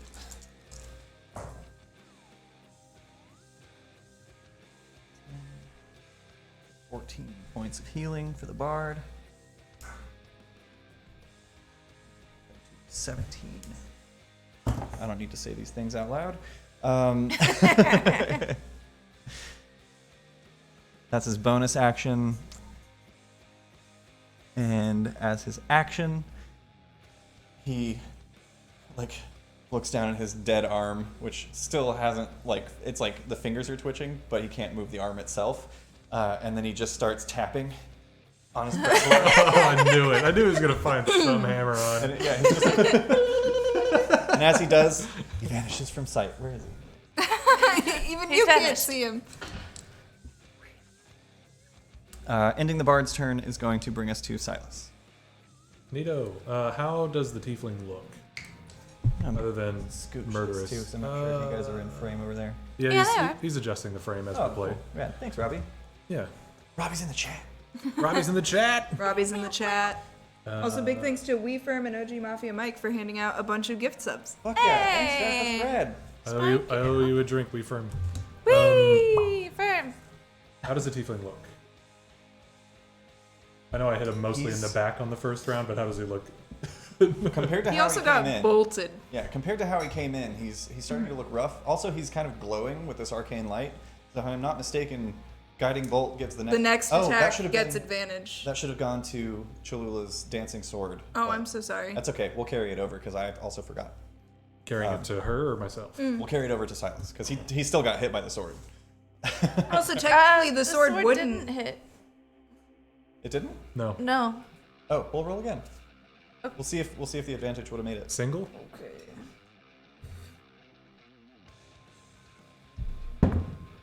That's not 20. Yes. Okay. Hell yeah. Okay. For the sake of this and just keeping everything together, the sword swoops over. And go ahead and roll damage for the sword. Double the dice, and then add any additional modifiers that you get to We it. don't add sneak Have attack. we decided? Yeah, that's what I was gonna ask. Does the dancing sword get my sneakies? I thought we I think determined we that it have does. been giving it that. Shit. Okay. Shit. So do I double that as well? Yeah, every rolled die gets doubled. Okay. Get ready. Right. Do you need dice? Take this So, mother down. I don't know yet. I don't think he's a mother. Let me see what is happening. There you Okay, go. so there's a d6 from that. Cool. Just make like a pile of what's going to happen 1, over 2, here. 3, 4, 5, 6 from sneak attack. Jeez. I'm glad I asked how he looks, because I'd like to see the comparison. We gotta control. Okay. A couple. Add all of that up, and then double it, and then add. 15, Get dexterity to the sword. 20. So that's yes. I add that later, right? Yeah, at the Yeah. end. Okay, so that doubled is 40 plus 5. 45. Holy shit! This sword, I'm so glad we rolled. this unpiloted It's been sword. so long since we have had combat Oh, that I don't- think you guys have forgotten how much of a monster each of you are Yeah. individually. But also, it always feels bad when they get the slip on you. Well, we were doing that like That's true. end of Act 1 thing, you know, we finished the stuff in Misthanor and we were cooling off, you know? Like, Yeah, there's true. that whole like couple of episodes, like half a season of just kind of walking around. He is still standing. However, the sword. Have we decided what type of sword it is? Is it like a short sword It's or a a short rapier? sword. Okay. As it slices down, it cleaves off his horn and a chunk of his shoulder, Oh, he's gonna be mad. and he screams. But to answer your Good. question, Silas, he's looking pretty rough. Very good. And that will bring us back around to Silas's turn. Cool. We have determined that I can't flank with the sword. Yeah. Okay, cool. Just wanted to make sure you. Yeah, sneak attack have with an ally nearby is more the user taking advantage of like blind spots and basically fighting dirty. Yeah. Well, because it's Yeah. considered a melee attack. I'm not But trying to it's not a debate, but I would person still there. argue it's pretty distracting having a sword floating around Yeah. stabbing you and shit. Yeah, 100%. Anyway.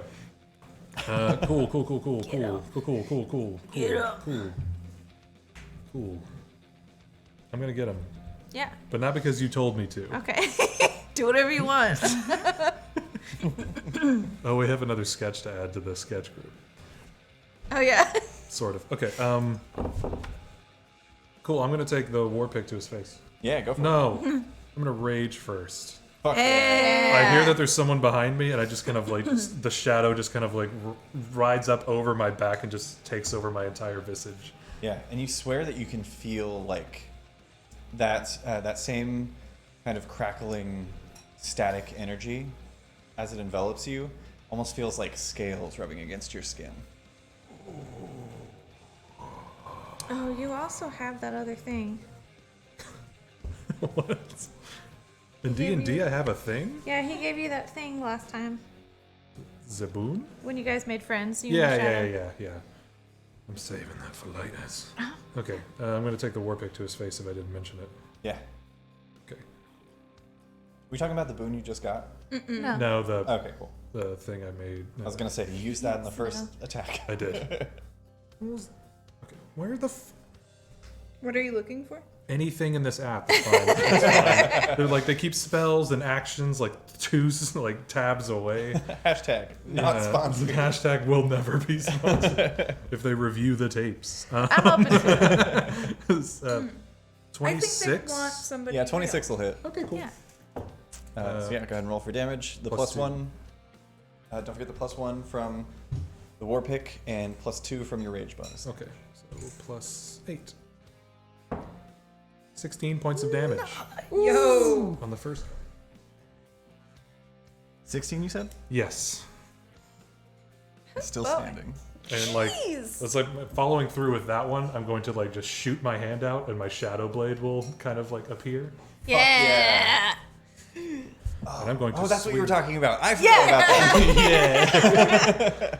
that. So yeah, like just an extension of it almost looks like a like Carnage a bit to me, like of the Spider-Man universe. Oh, like a little gooey. Yeah, it's like a gooey shadow. Yeah. Gooey. Maybe like Princess Mononoke if that's easier, like the original Yeah, it's like demon. slightly translucent. Yeah, it's or I was thinking kind of like No Face's body when he gets big. Oh yeah.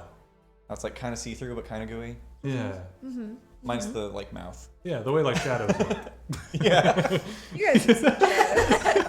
You know, like we just Porky Pigged all of Studio Ghibli's sport. Can you see this? It's like that. It's like that dog. It's like me but flat, you know. Okay. Lee, 14. To hit? Yes. That hits. Yes. Wizard. I love a wizard, man. Love a weak ass wizard. Bastards. Ass wizard. He's gonna drop on you in the next round.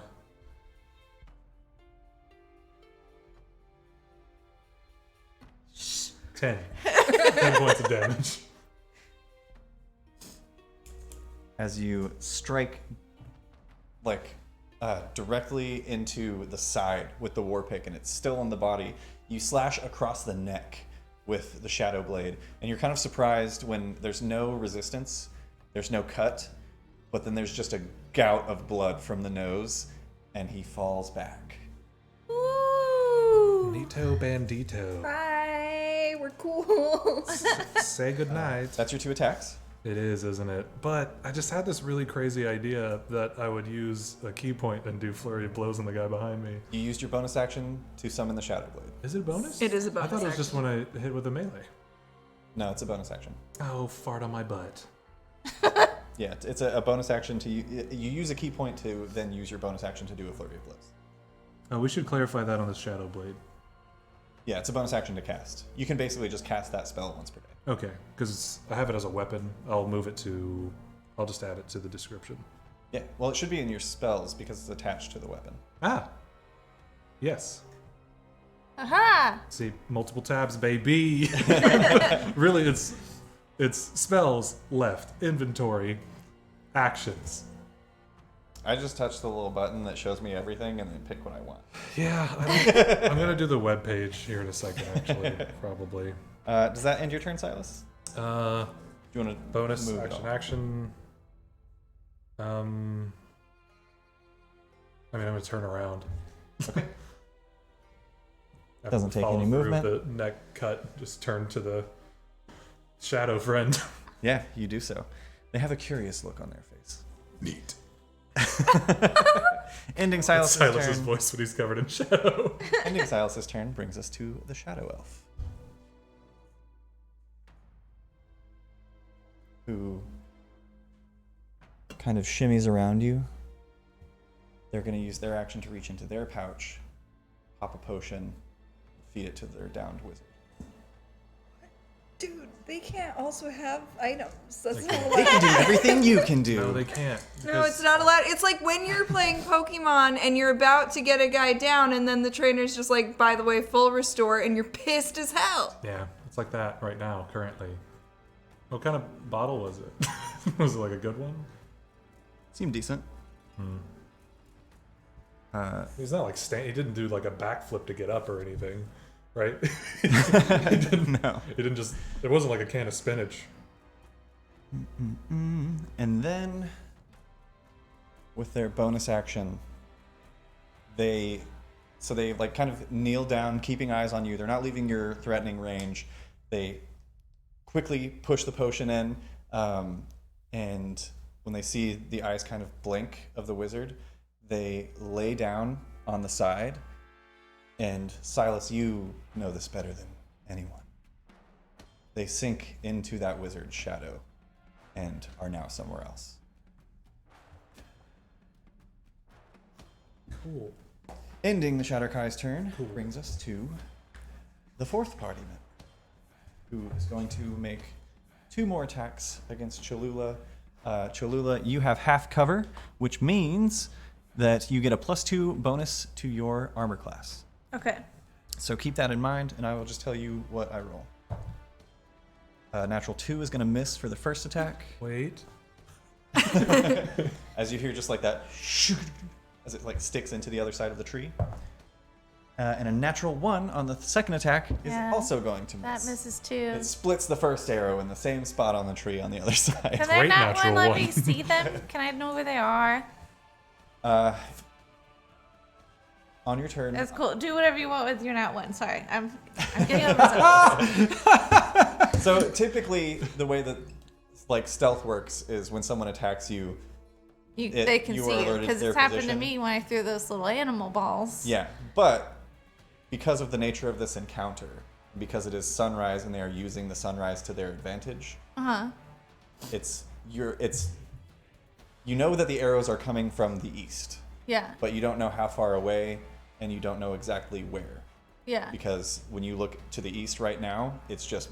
Have you ever driven into the sun? Yeah. It sucks. That's what you're seeing when you're trying to find this person, which is why you're making your perception checks with disadvantage Yeah. to find them. That's their whole turn, though. They missed twice, and that's going to bring us to Alma. Yeah. Oh my. Alma, I some magic. I'm Jason Statham. I'm Jason Statham. Bring your big friend in. Or something. Jason Statham. Can I see where Shadow Friend ran off to? You can make a perception check as a bonus action. Worth it. Worth it? It wasn't worth it. 9, 10, 11. 11. It was a DC 10 because they're not hiding. Oh, They're just teleporting. okay. And I actually need to measure. A space he can see. Not quite.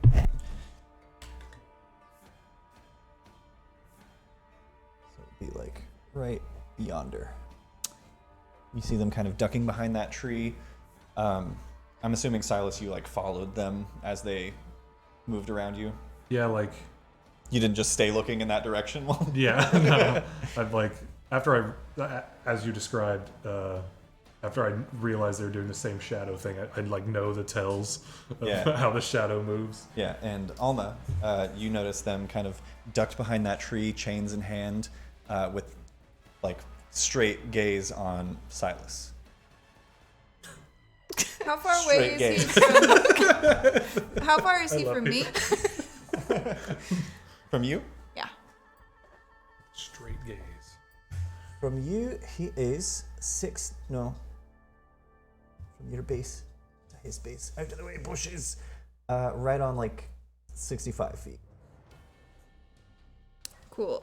On my like sunburst reliquary, I prick my finger, and as it does that, like kind of sunburst, all the light coming out of it.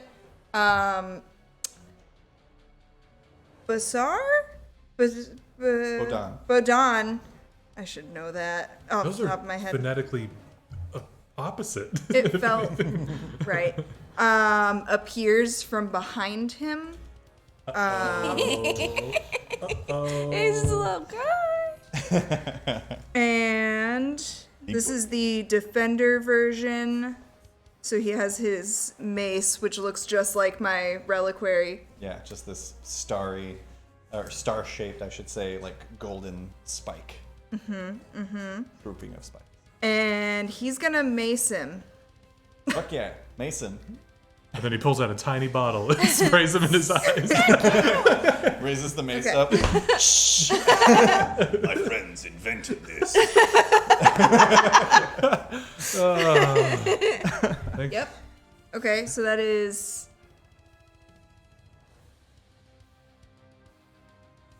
21 to hit. That hits. Cool. That is 1d10 plus 3 plus 6. So that is 11 points of radiant damage. Nice. And then he's going to make his second attack. 12. 12 misses, unfortunately. After the first hit, they kind of sidestep, noticing now this large creature looming over them with stained glass horns and spread wings. I don't know if I caught the stained glass horns in the first time we described this particular friend. He's cool. He's cool stuff. And then he has a fly speed of 40 feet. He's gonna get like back to back with Silas. Okay. He will provoke an attack of opportunity if that's chill with you. Yeah, good luck. I say. And he's gonna give Silas his healing touch. So Ooh, That's great. that's so nice. I don't want to say anything too much here, but Well, that's, before you roll that, that's great. Okay. 16 to hit. No, his armor class is 20. Oh, fuck. Oh, big boy. It's 11 plus the level of the spell I cast at 6th level plus 2 because he's the defender. Oh, shit. Okay. Yeah. Big boy. So yeah, one of the spikes like rakes across his golden armor, but just does nothing. 13 points of healing. Nice. Nice. And that's his deal. And also mine. All right. Ending all this turn brings us back to the top of the round. Chaluler. Right. I think I would like to.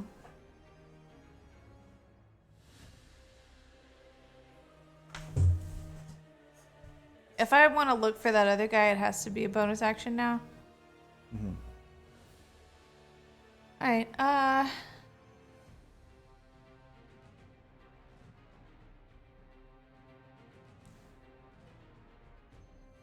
Yeah, I'm gonna use my bonus action to hit the guy that's down with the sword, with the dancing sword. Yeah, go ahead and make an attack roll with advantage because this is a melee strike against a prone creature. Get him. Dude. You're so much better off without advantage for some reason. It's true. 3 and a 4. So that puts me at a 13. Can I? 13 still hits. Oh, Oh, hell yeah. God, I love a wizard! And you get sneak attack. take him down. What a waste of a potion. Making my way downtown. It's not even. It hasn't even finished reaching his stomach. His eyes like just started opening. Oh, is standing up an attack of opportunity? Standing up is not. You have to leave the person's Melee range. I could have. Yeah, Well, yeah, for sure. I could have swore that was a thing. What am I thinking of? That sounds like some 3.5 shit. Ah, Or maybe Pathfinder. That would suck. My characters fall all the goddamn time. yeah. Damn, there's some 6s in that one. 28 points of damage. Hello. Night night. He goes back to sleep. A nice sleep. And then I think I'm gonna catch up to them and get on the other side of this rock and try to continue to give myself partial cover, if not more than that, from where the arrows are coming from. Behind the rock. Yeah. Okay. 40 feet of movement. Yeah, you can easily do that. Cool. And then, since that shadow guy's in my line of sight now, I would like to fire an arrow at him. Yeah, go for it. He does have half cover because he's on the opposite side of a tree from you. Okay. But you can still make the attack.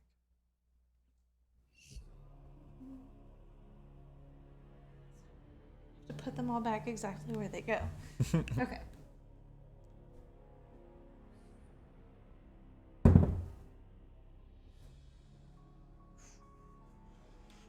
I just read something I forgot about. That is a dirty 20. That'll hit. Filthy. Filthy. Dirty.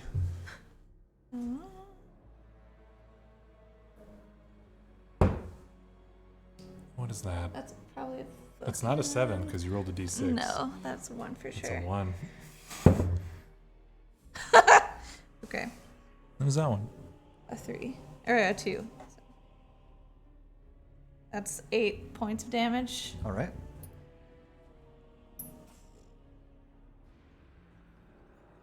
Different.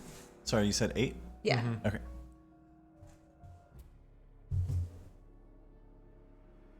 There we go. Math. Does that end your turn, Cholula? Mm-hmm. All right. Ending Cholula's turn brings us to the wizard. Make a death saving throw. 11. One success.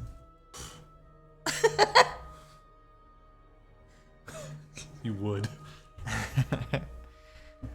Ending the wizard's turn brings us to the bard. Show me him. Show me the baby. Show me the bard bee. I want to see the baby. Sorry, I leaned in to say that. Anyone listening? Alma, around you, you hear, like, ever since he vanished, just kind of like dancing around the space, you just heard that just through the trees. Part of it mouth noises. Yeah, it's Okay. doing both at the same time. Great. And it begins to rise around you as if, and it's discordant and awful, just this horrible, if I can get you guys to help me.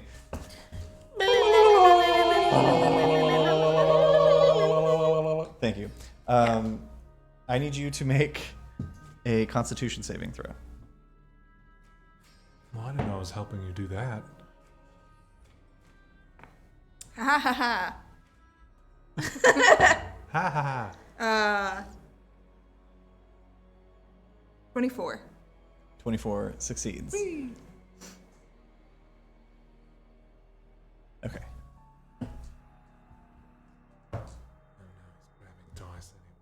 Oh no. You take 11 half to 5 points of thunder damage as this cacophony rises around you. Unfortunately for them,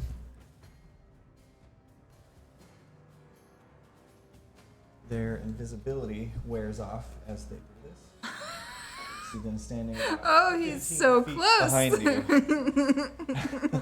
And it's not even your turn yet. Ending the bard's turn brings us. Oh, well. No, yeah, they'll stay right there. Dipshit. Ending the bard's turn brings us to Silas. Oh, does it now? You're back to back with a big boy. I am.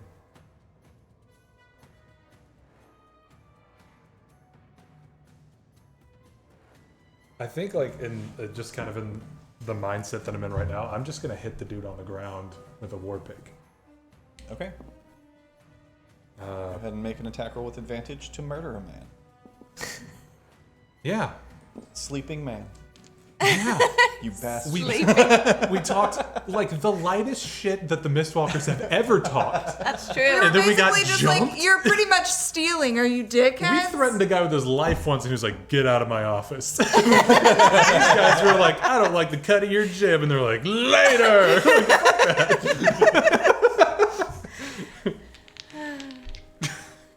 These guys are assholes. Yeah. Oh, for sure. We should kill them all. Yeah, no, they for sure Yeah. suck. Rude move. I'm just saying, like, that was tame for you guys, but you don't know anything about the Court of Gilded Dogs. Yeah. Other than the name, and that they're mercenaries. And that they're we're clad- killing them all. and that Yeah. they're clad in gold. And that they hunted us But down. most of what you said to them was like, oh, you guys don't have money then. And they were like, fuck you. The whole thing is gold. Yeah, it's gonna be hard to spend money when you're a dead guy. Yeah, I'm sure this hits. I can It's see a a 14. 23. We'll find out Yeah. how much money they have. Auto crit, 2 failed death Don't saves. you worry. That's next. With a war pick in his chest, he is still grasping onto life, albeit barely. Could I call out? I could end this person's life right now if you guys don't stand down. Make a persuasion check. Actually, no, make an intimidation check. Okay. Use the Silas dice for this one. I think intimidation might be something I'm not horrible at. You have a plus No, I don't. 8 to intimidation. I have deception. Deception, he has a plus. I will not kill this person. Intimidation. 2. Okay. Not very Good. intimidating, but I do it. I'm going to hit him with a fucking war pick. Okay, you call that out, and then you swing again immediately. Because they can't act until their turn. I will say, in the interest of not metagaming, Silas doesn't know that he rolled a 2. Of course. So, what would Silas do in this particular instance? I think I would kind of like bring the shadow blade back in, but also have my shadow kind of extended, definitely look like a person next to me, like not standing, but that's my tail. And I would kind of ready that for anything. The tail allows me to add a D8 to my reaction and adds a D8 to my AC. So I'm just going to kind of ready this shadow kind of like around me, but I'm going to keep the war pick pointed at it. Yeah, absolutely. So yeah, just readying the tail for attack, and then pointing this thing at this person. Okay. Yeah, because he thought that was fucking intimidating as all hell. Oh god! no. We can see everything. Your laptop says lotions and potions. It does. Well, goodbye, wings.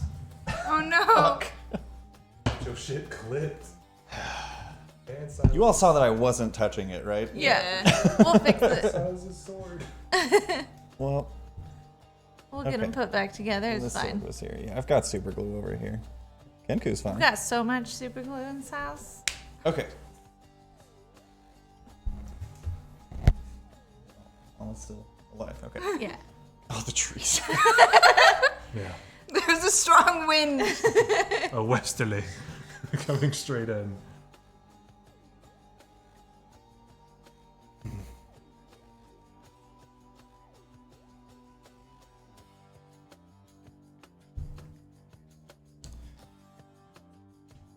On the Shadowkai's turn, still standing in a shadow, they sink in. Pop up once again. Oh my god. The wizard's feet. With their action, they're going to feed him another potion, looking visibly frustrated. Am I not hitting this person for entering my fucking space? You can't. not hitting Not when you anybody. enter. His teleportation works just like yours does. What did I say my thing was? Just That if they attack, that Yeah. you were gonna attack.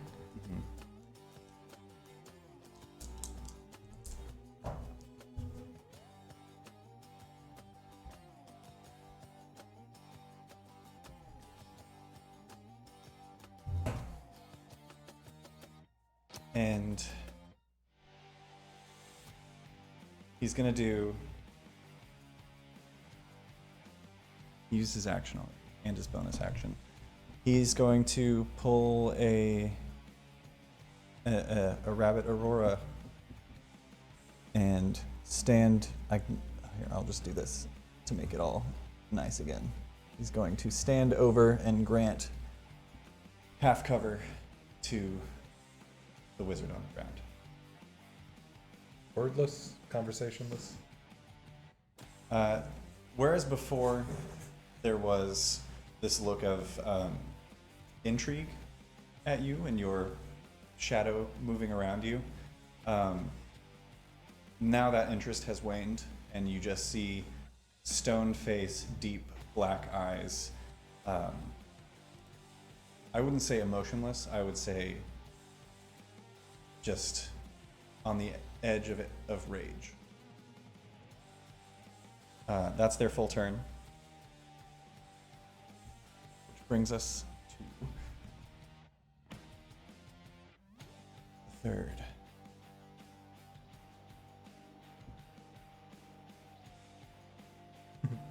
You rolled a 2 on intimidation.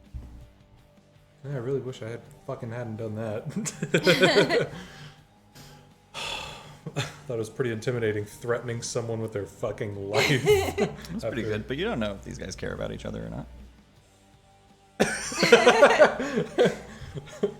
He just really likes the taste of this potion, but I don't care.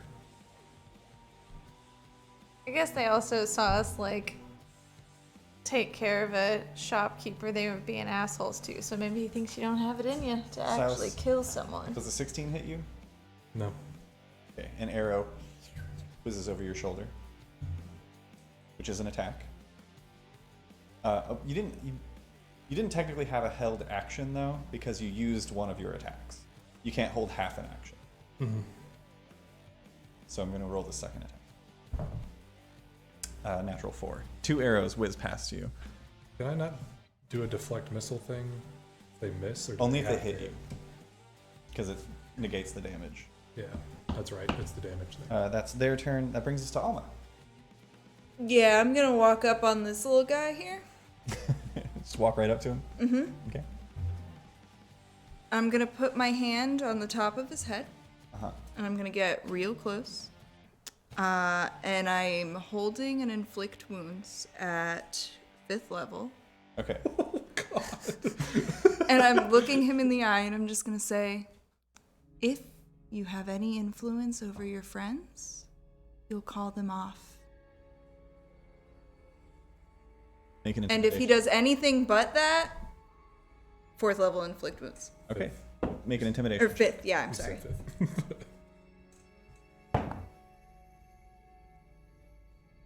Well, I guess he's gonna do that. That's a natural 1. Oh my God. God. What do we? Do I say? Yeah, Did I say mine in a Barney voice? I think.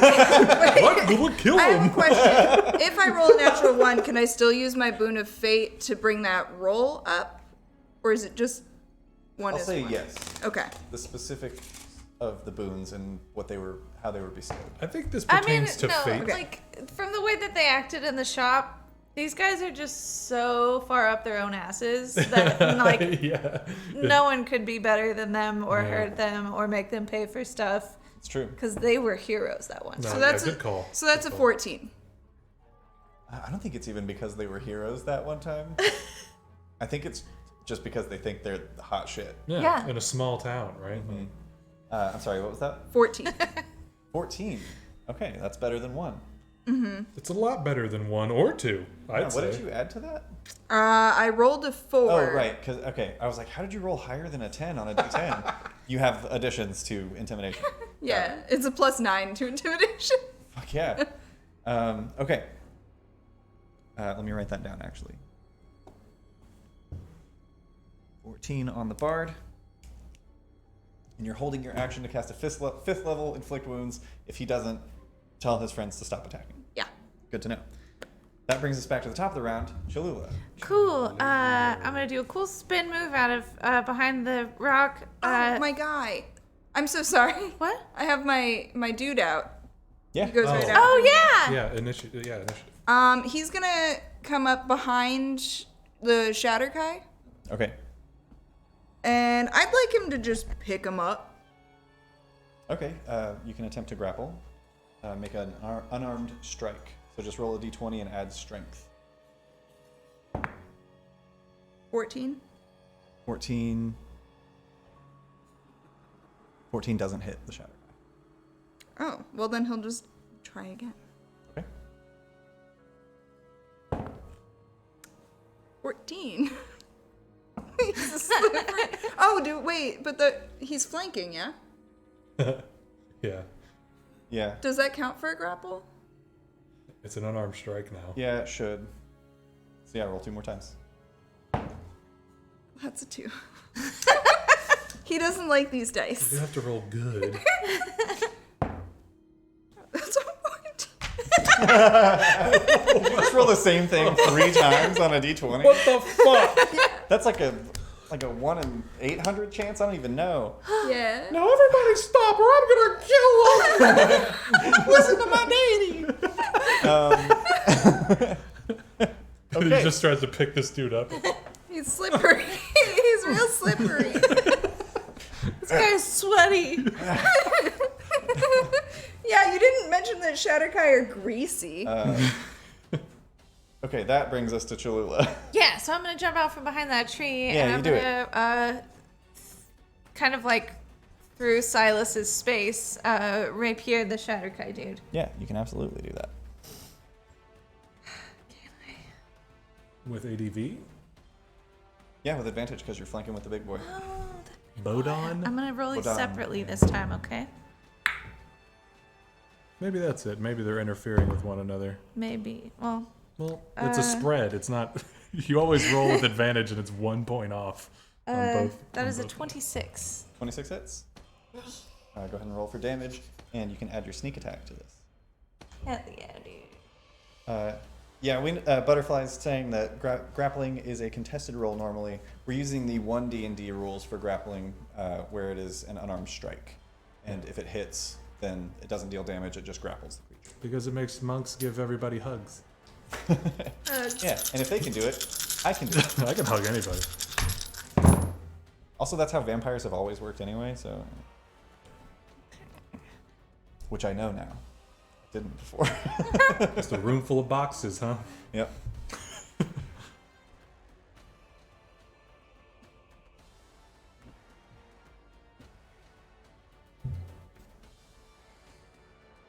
Mm. 38 points of damage Holy shit. with my stab in hand. I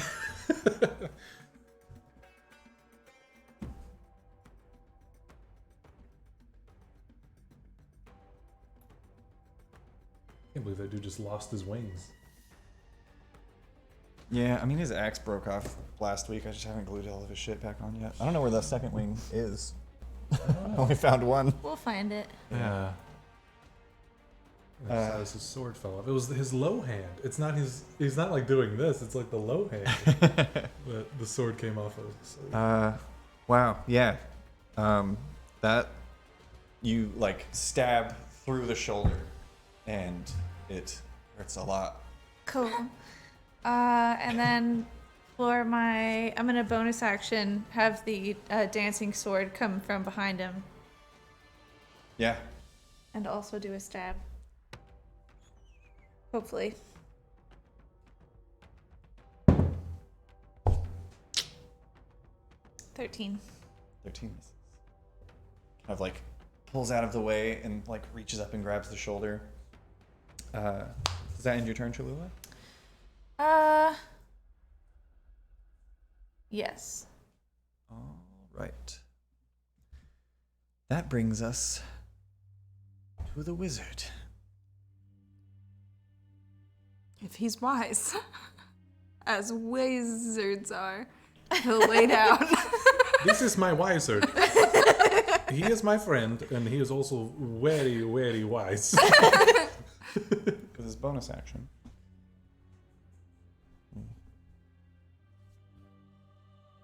I'm gonna turn his head into soup. That's what I'm gonna do. I don't have spells that do that. But I'll do it with my hand spells. I have a spell that can do Sorry. something similar.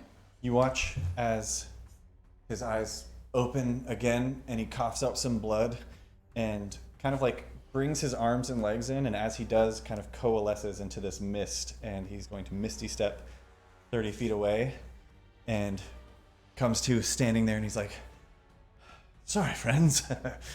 Let's try this again. And he snaps his fingers as there is an eruption in this area. I Is need this a Silas. spell? No, this is the same thing as before. That's your spelling. It's not a spell, it's an ability. Mordecai. Because he also has spell casting. He has spells he can cast. But this is not one of them. He's saving them for later. Rules. I'm more than cunning. Y'all like high fantasy. I need Silas, Cholula, and the Guardian to make dexterity saving throws. I can see this. Yes. That's a 1. Okay. But I do have evasion. That's good to know. What the fuck? What the fuck? 23. 23 succeeds with evasion. You take no damage. That one. 2 natural ones? What the fuck is happening? I don't know. You made the dice. Yeah, but I didn't roll it. We've been You over already this. used that joke once. It's not a joke. It's a fact. Why are you making a save? She's My making a guy. save for the big boy. Oh, I was like, this is quite an ability, Cameron. He's picking 2 areas of effect.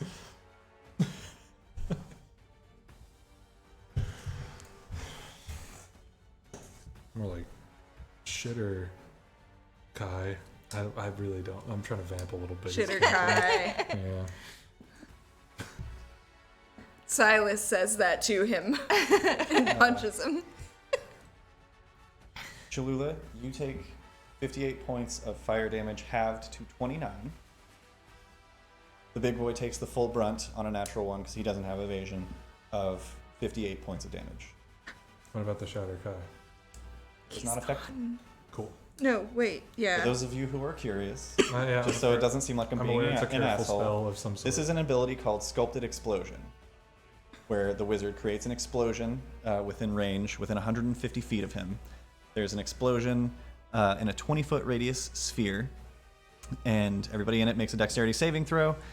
He can select up to 3 creatures in it that he can see to ignore the explosion as he sculpts the energy around them. How do you get that? This is a stat block for an evoker wizard from Mordenkainen's Multiverse of Madness. So is that like an enemy thing, or is that like a Yeah, thing it's just an enemy you can't stat like block. have with a class? You can't like play a character that does that? Correct. You just send in like some proofs of purchase. It's an ability. It's like a mail-in thing. Bodon is gone. Bodon vanishes. I was gonna say I've never played a wizard because they haven't really been like something I really wanted to do. But if I could do that, Yeah. I would mean, play a wizard. It's pretty much a take on Careful Spell. Fireball with Yeah. Careful Spell, Mm-hmm. which is Careful Spell is technically a sorcerer thing, but yeah, But it's electricity based. he actually can choose if it's fire, lightning, or thunder or cold. Huh. So the first time it was lightning when it exploded. This Yeah. time it was fire. Okay. That's, however, all he can do on this turn. So that ends the wizard's turn and brings us to the bard. What's he doing? He is going to call out. Actually, let me make a quick roll. The DC 14 intimidation check. I'm gonna roll this in our special Christmas Handy box. dandy notebook. Look how Christmas. It was like that the whole time. So he is going to be making Watch your mic. basically an insight check. Too late. Which he just gets a +1 to. So he needs to roll a 13 or higher to be smart enough to listen to what Alma has said. Right? Is that how that would work? Yeah. Yeah. To believe that I could explode his head. That's a 15. Hey! Oh. A smart boy. As he calls out, The Christmas magic is working.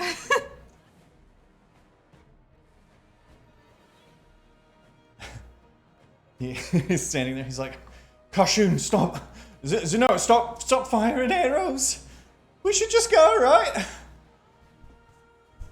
That's his whole turn. That's all he's gonna do. Good call. Very good. Ending this, the bard's turn brings us to Silas. I heard this Yeah. from the bard. Mm-hmm.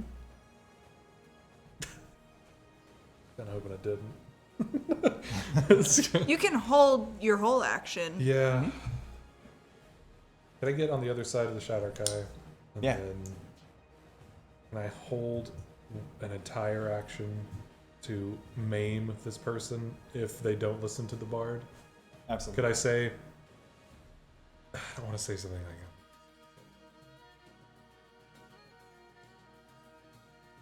That's pretty good advice. That's it. I don't want to go any further than that. Okay. As a free action, having said that, make a persuasion check. That's something that's the same plus as the other thing I rolled. Unless you're lying, you can make a deception check if you're planning to kill them either way.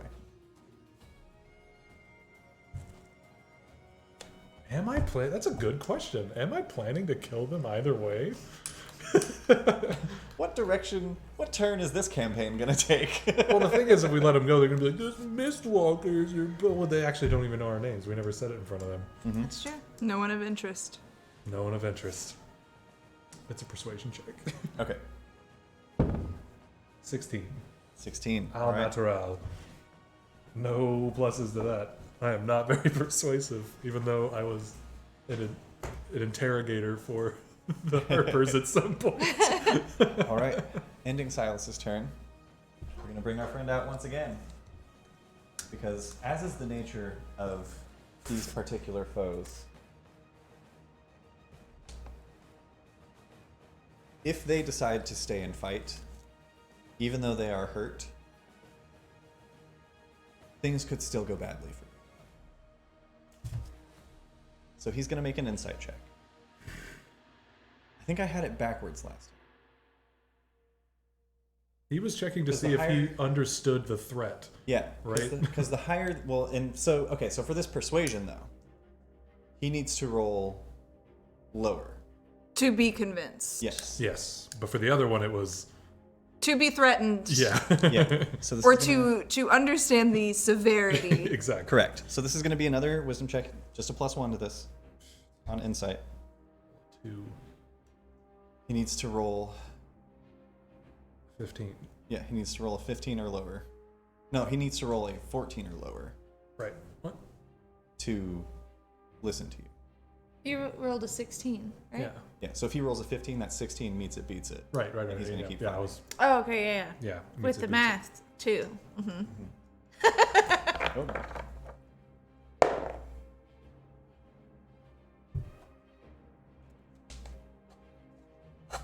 What is it? I couldn't. I'm not watching the stream. Oh, I am. I pretend that I didn't. Doesn't matter. The result is about to play out. Cameron's not saying anything. What's in there? Can I have everybody leave the table? Except for Silas. You die. Whee!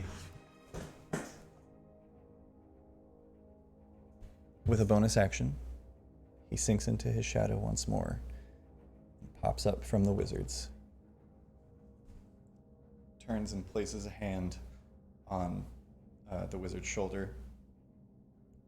And he says, "That's enough. Let's get out of here, Grief. They've made their point."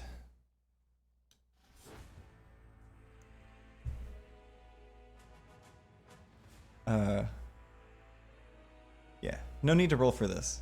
Because unlike the wizard and the Shadow Kai, this archer who's just been picking at you guys from a distance doesn't really pose that much of a threat, if we're being honest.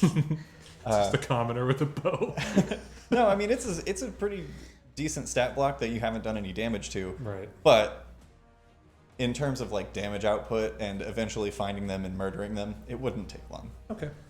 A ranger then. They stay their bow. And on that note, if you guys are willing, we can drop combat. I'm gonna hold the action ready until they're out of sight. Okay, And so out basically of- what I'm asking is, Alma, are you going to let this bard leave? Because you are still holding them in place. Yeah.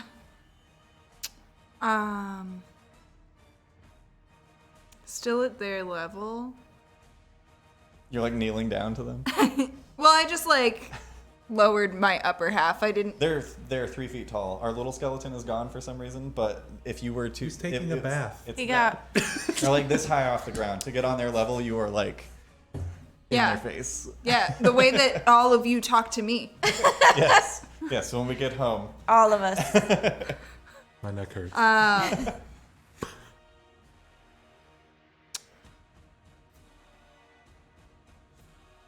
Before all of you try spouting your mouths about us, just remember that you followed us.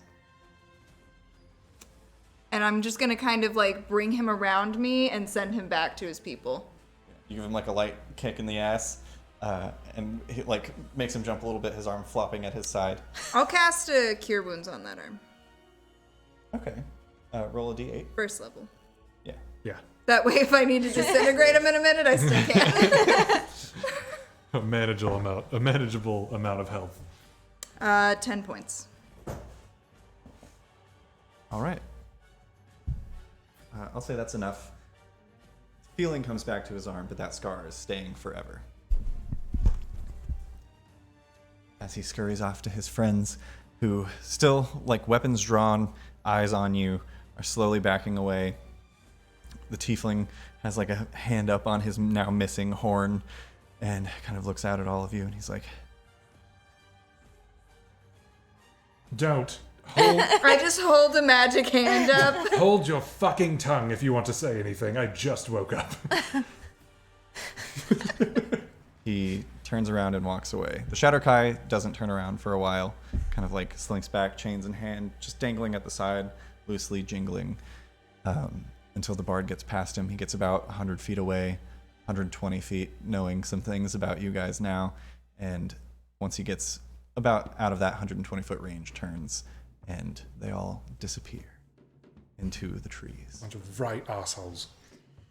Fuck. I'm just like We drop the didn't shadow even- down to the blade, and then like I'm gonna like sheath the blade, but it's not a real blade. It just disappears. We didn't even really taunt him that much. I'm gonna, over the next 10 minutes, Prayer of Healing Nice. at 5th level. Yeah, if you guys want to take a short rest. Yeah. Right. Yes. How many of their names did we gather? Grief is one. One of them started with an L that You he was heard- yelling at. You heard Karshun and Zenoa, and then grief was another thing that was said. Okay. I would say from your travels and people that you've met, you would probably be aware that, and just like kind of who the halfling was looking at as that tense moment was playing out, you get the sense that the tiefling's name is Karshun Grief, and as is the way of tiefling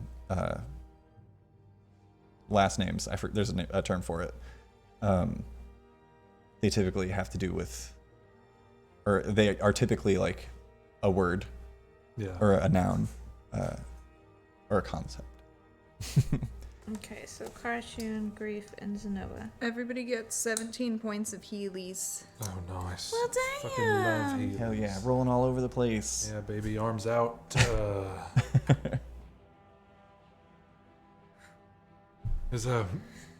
Is Bodan okay? I think so. I'll probably have to apologize for that, though. Maybe. So, in future instances, do we ignore them being shitty in the first place in the shop and just quietly pay the man after they leave? Or do we try to kill them there when we've got them in a closed space? They went- I don't think we should have gone for that because we would have destroyed the shop, and that makes us Oh, that's also the true. bad guys. Yes, we'd have to pay him even more for that. I feel like we handled it the way we should have. I think Three. so. They're the assholes here. They were the This assholes. time. Ignore that roll, sorry. I think they learned, though. At least about us. Mm-hmm. And it's gonna be pretty hard to look badass and cool when one of them is now missing a horn and some of their arm, and the other one. I think that arm is gonna work in the future, but honestly, I don't know. It didn't look great. Mm-hmm. The one horn thing, it depends on how the face heals, because sometimes that looks like, you're rough and tumble. It could look pretty cool. Right, a bard who can barely play his lute, though. Mm-hmm. That's rough stuff. He's already singing along with what he's playing, and I've never enjoyed that in a song when, the lute is doing the same thing that the melody is that's being sung. Yeah, it's like a drummer going bang, bang, bang, bang, bang while they're drumming, right? Yeah, it could at least be a harmony or something. You don't have to The do drums? exactly the same thing that you're doing with the strings that you're doing with your mouth. Right. Anyway, that's just me. They weren't worth the time that we gave them, honestly. I should have killed that piece of shit. Oh, I forgot I get temp HP from shift. That's another thing that this app doesn't do. Oh yeah, from When shifting. you shift, it doesn't add your temp HP. So Your states, right? Just little green pluses, I'm just gonna add next it to back. things. guess. So as you all patch yourselves up, take a quick rest, and then finally load up again and set out for your travels. We already rolled for the next couple of days, and Can we downtime one of those days? yeah, you can downtime both of those days. Red. This all happened in the morning, so you've Can still I take got a long rest? yeah. You've got 3 days more of travel after that incident. So make any rolls that you would like. If you want to make them silently, and then just let us know where you're sitting. How many do we have? 3. It's fair weather. Just a few puffy clouds in the sky, occasionally giving some nice shade to the landscape. And No, I didn't do it. it gives more the plains give way to more grassy hills, rolling hills, not quite hill country. And continue. Not a lot of landmarks. Not particularly, no. You pass by another interesting kind of battlefield, but this one there are far less bones and bodies of warforged around, but there are some old broken there are some old broken ballista and things of that nature, just various war machines that are overgrown and were busted and not worth bringing back to wherever they came from. These last ones are going to be rough. Yeah, I've got. You said 2 days, right? 3. Of rolling? Oh, 3? Okay. I have 1 left, I have but to roll 17 and higher for the rest of it. Hmm. Then the next one 18, then the next one 19, and then a 20 to get it going. How's enchantment going, Alma? I have 4 attempts left. I'm sitting at a DC 19, Nice. but I succeeded on all my rolls. Hell yeah. Same, I have 1 more roll. except for the succeeding. But I have a DC 21, so I have to roll a 16 or higher. Okay. Okay, I have to roll it. Were you sitting under? 4 more, 20 to 23. I failed all 3 of those. One of them was close. I'll just take it as still kind of banged up, Yeah, and your shadow definitely kind of takes to your ear and is conversing with you a bit on the down low of, combat strategy. And kind of shows interest in that Shadowkai. Mostly, we don't have to play through it, but it's mostly just talking about, interesting seeing one of that kind in this plane. And yet still having command over the shadows as such. Strange. never thought we were the only ones. Well, to be honest, I did. Similar, Right. but not the same. Maybe not the same rapport that we've got.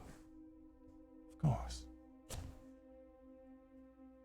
You continue on, over the next 3 days, doing your crafting and enchanting and training along the road. And just hill after hill after hill, eventually cresting over top one more hill. You see what looks like swarms of large birds flying in formations in the sky. A sight that might be worrying to unknowing travelers, but to all of you, it brings a sense of comfort. Your eyes trail from the griffin cavalry in the skies down to the horizon, where the tall stone walls of the city stand firm and strong. Towering buildings and gigantic humanoid statues stand as sentinels within the walls, and the Gulf of Windfell glints in the distance. After months overseas and many harrowing 10-day on the roads, you've finally arrived home to Waterdeep. Did we pass the beach that I woke up on? Mm-hmm. Were we gonna stop somewhere in Underhill or whatever it's called? I don't remember. Undercliff? Well, we'll find out next time, because that's where we're going to end this episode. What? But before we go, we have a giveaway to announce. I don't think I've ever seen this many entries for a dice giveaway. 18 entries. Shit. Dang, yo. Oh, thank you guys for sticking around. Yeah. Yeah. And So, yeah, before we go, let's announce the winner of the Fablefire Galaxy Night Sky Dice Giveaway.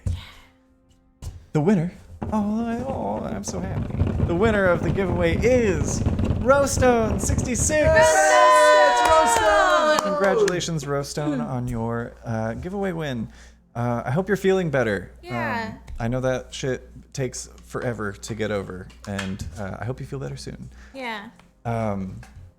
Thank you guys so much for tuning in. That was very fun. Join us next week. We've got a lot of special surprises in store for episode 50. this month in general, right? We've got, for starters, things that we can talk about. We've got 2 dice giveaways next week. Stay tuned on social media at Arcanarama Show and at Arcanarama. It's at Arcanarama Show everywhere except for TikTok and Hive, where it's at Arcanarama. Double dog. And YouTube. That's 2 dice giveaways and 2 mini giveaways. Oh, We shit. got fresh boxes. Fuck yeah, dude. Fresh box. Fresh Hell box. yeah. It's another 4 giveaway stream. Tell your friends. Bring the people. Friends. So yeah, we've got that. We've got some other special surprises that you'll just have to be there for. Then the next day after episode 50 is our special 200 follower charity live stream where we're going to be drawing monsters from the Monster Manual, but sexy. Make them sexy. Also crazy to think that we're finally doing our 200 follower charity stream, and we are now sitting at 246 followers. I know. I feel like it really wasn't that long ago either. Like, I don't feel like we've just been dragging it. No, Right? it was way harder to get to 200 than it has been to get to 246. So Right. Yeah. probably thank you to our followers. Yeah, we're And really glad through that you you're guys. all here. For sure. Yeah, and huge shout out to those of you who found us through raids and those who sent the raids. Yeah. I don't know if any of you were Yeah. present, but that was super rad. Who was the- once was the again, raid this yeah, time? shout out to Devil's Luck Gaming for today's Devil's raid. Yeah. And huge shout outs to Pixelate for the follow, as well as Mushkiss, Damon _Kitty, and Adotlin or Adotlin. I don't know if that's supposed to be like a Sanderson reference, but if it is, it's Adotlin. It's probably Adotlin. Thank you for the follow, and huge shout outs again to WeFirm and OG Mafia Mike for the gifted subs. Hey, if you don't have a lot going on, Robbie, do you think we can queue up someone to raid to? Oh yeah, we should. If you don't have a lot going on, let's support another channel the way that we were supported this evening. Yeah, and if you really want to support them, if you like what you see and you want to help them out, click out, like remember their name, click out, and then search their stream and go back in. Yeah. Because that will actually add you to their numbers and helps them out immensely in terms of like average views and things of that nature. So yeah, thank you guys so much for tuning in. So we've got episode 50. We've got this charity stream live. Yes. Yeah, the words. Sexy Monster Manual. And then on the 17th. Yeah, on the 17th, we've got our special holiday one-shot where we're returning to Westeros. It is our second, it's technically a two-shot now. Yeah. From last year, which is on YouTube if you want to check it out, It's a once in a while youtube.com/@arcanarama. shot. Yeah. YouTube.com/@Arcanarama. It's in the holiday one-shots playlist. And stream director Robbie actually joined us on the table. I don't know if he's joining us this time or not. I forget. That's up to him. We'll let you know. Yeah. But yeah, we're returning to the land of wasted toys. Fucking wasted. to see if the party can finally make it to the North Pole, so they can sneak into Santa's sleigh and find the love of a child to sustain their lives. Yep. It's a goal that I've had personally, and it's just nice to be able to play it out on the table. For We them. just want to live. Just want to live. Yeah, and then we'll be off for 2 weeks after that for Christmas Eve and New Year's Eve, and we'll be back on the 7th with episode 51. So we'll see you all next week, next Saturday at 8 p.m. Central Standard Time, right here on twitch.tv/Arcanarama. But until then, stay safe out there, adventurers. Felt so slow that time. Yeah. Oh yeah. I think it was just that. Yeah, I probably felt a little bit slow. Safe out there, adventurers.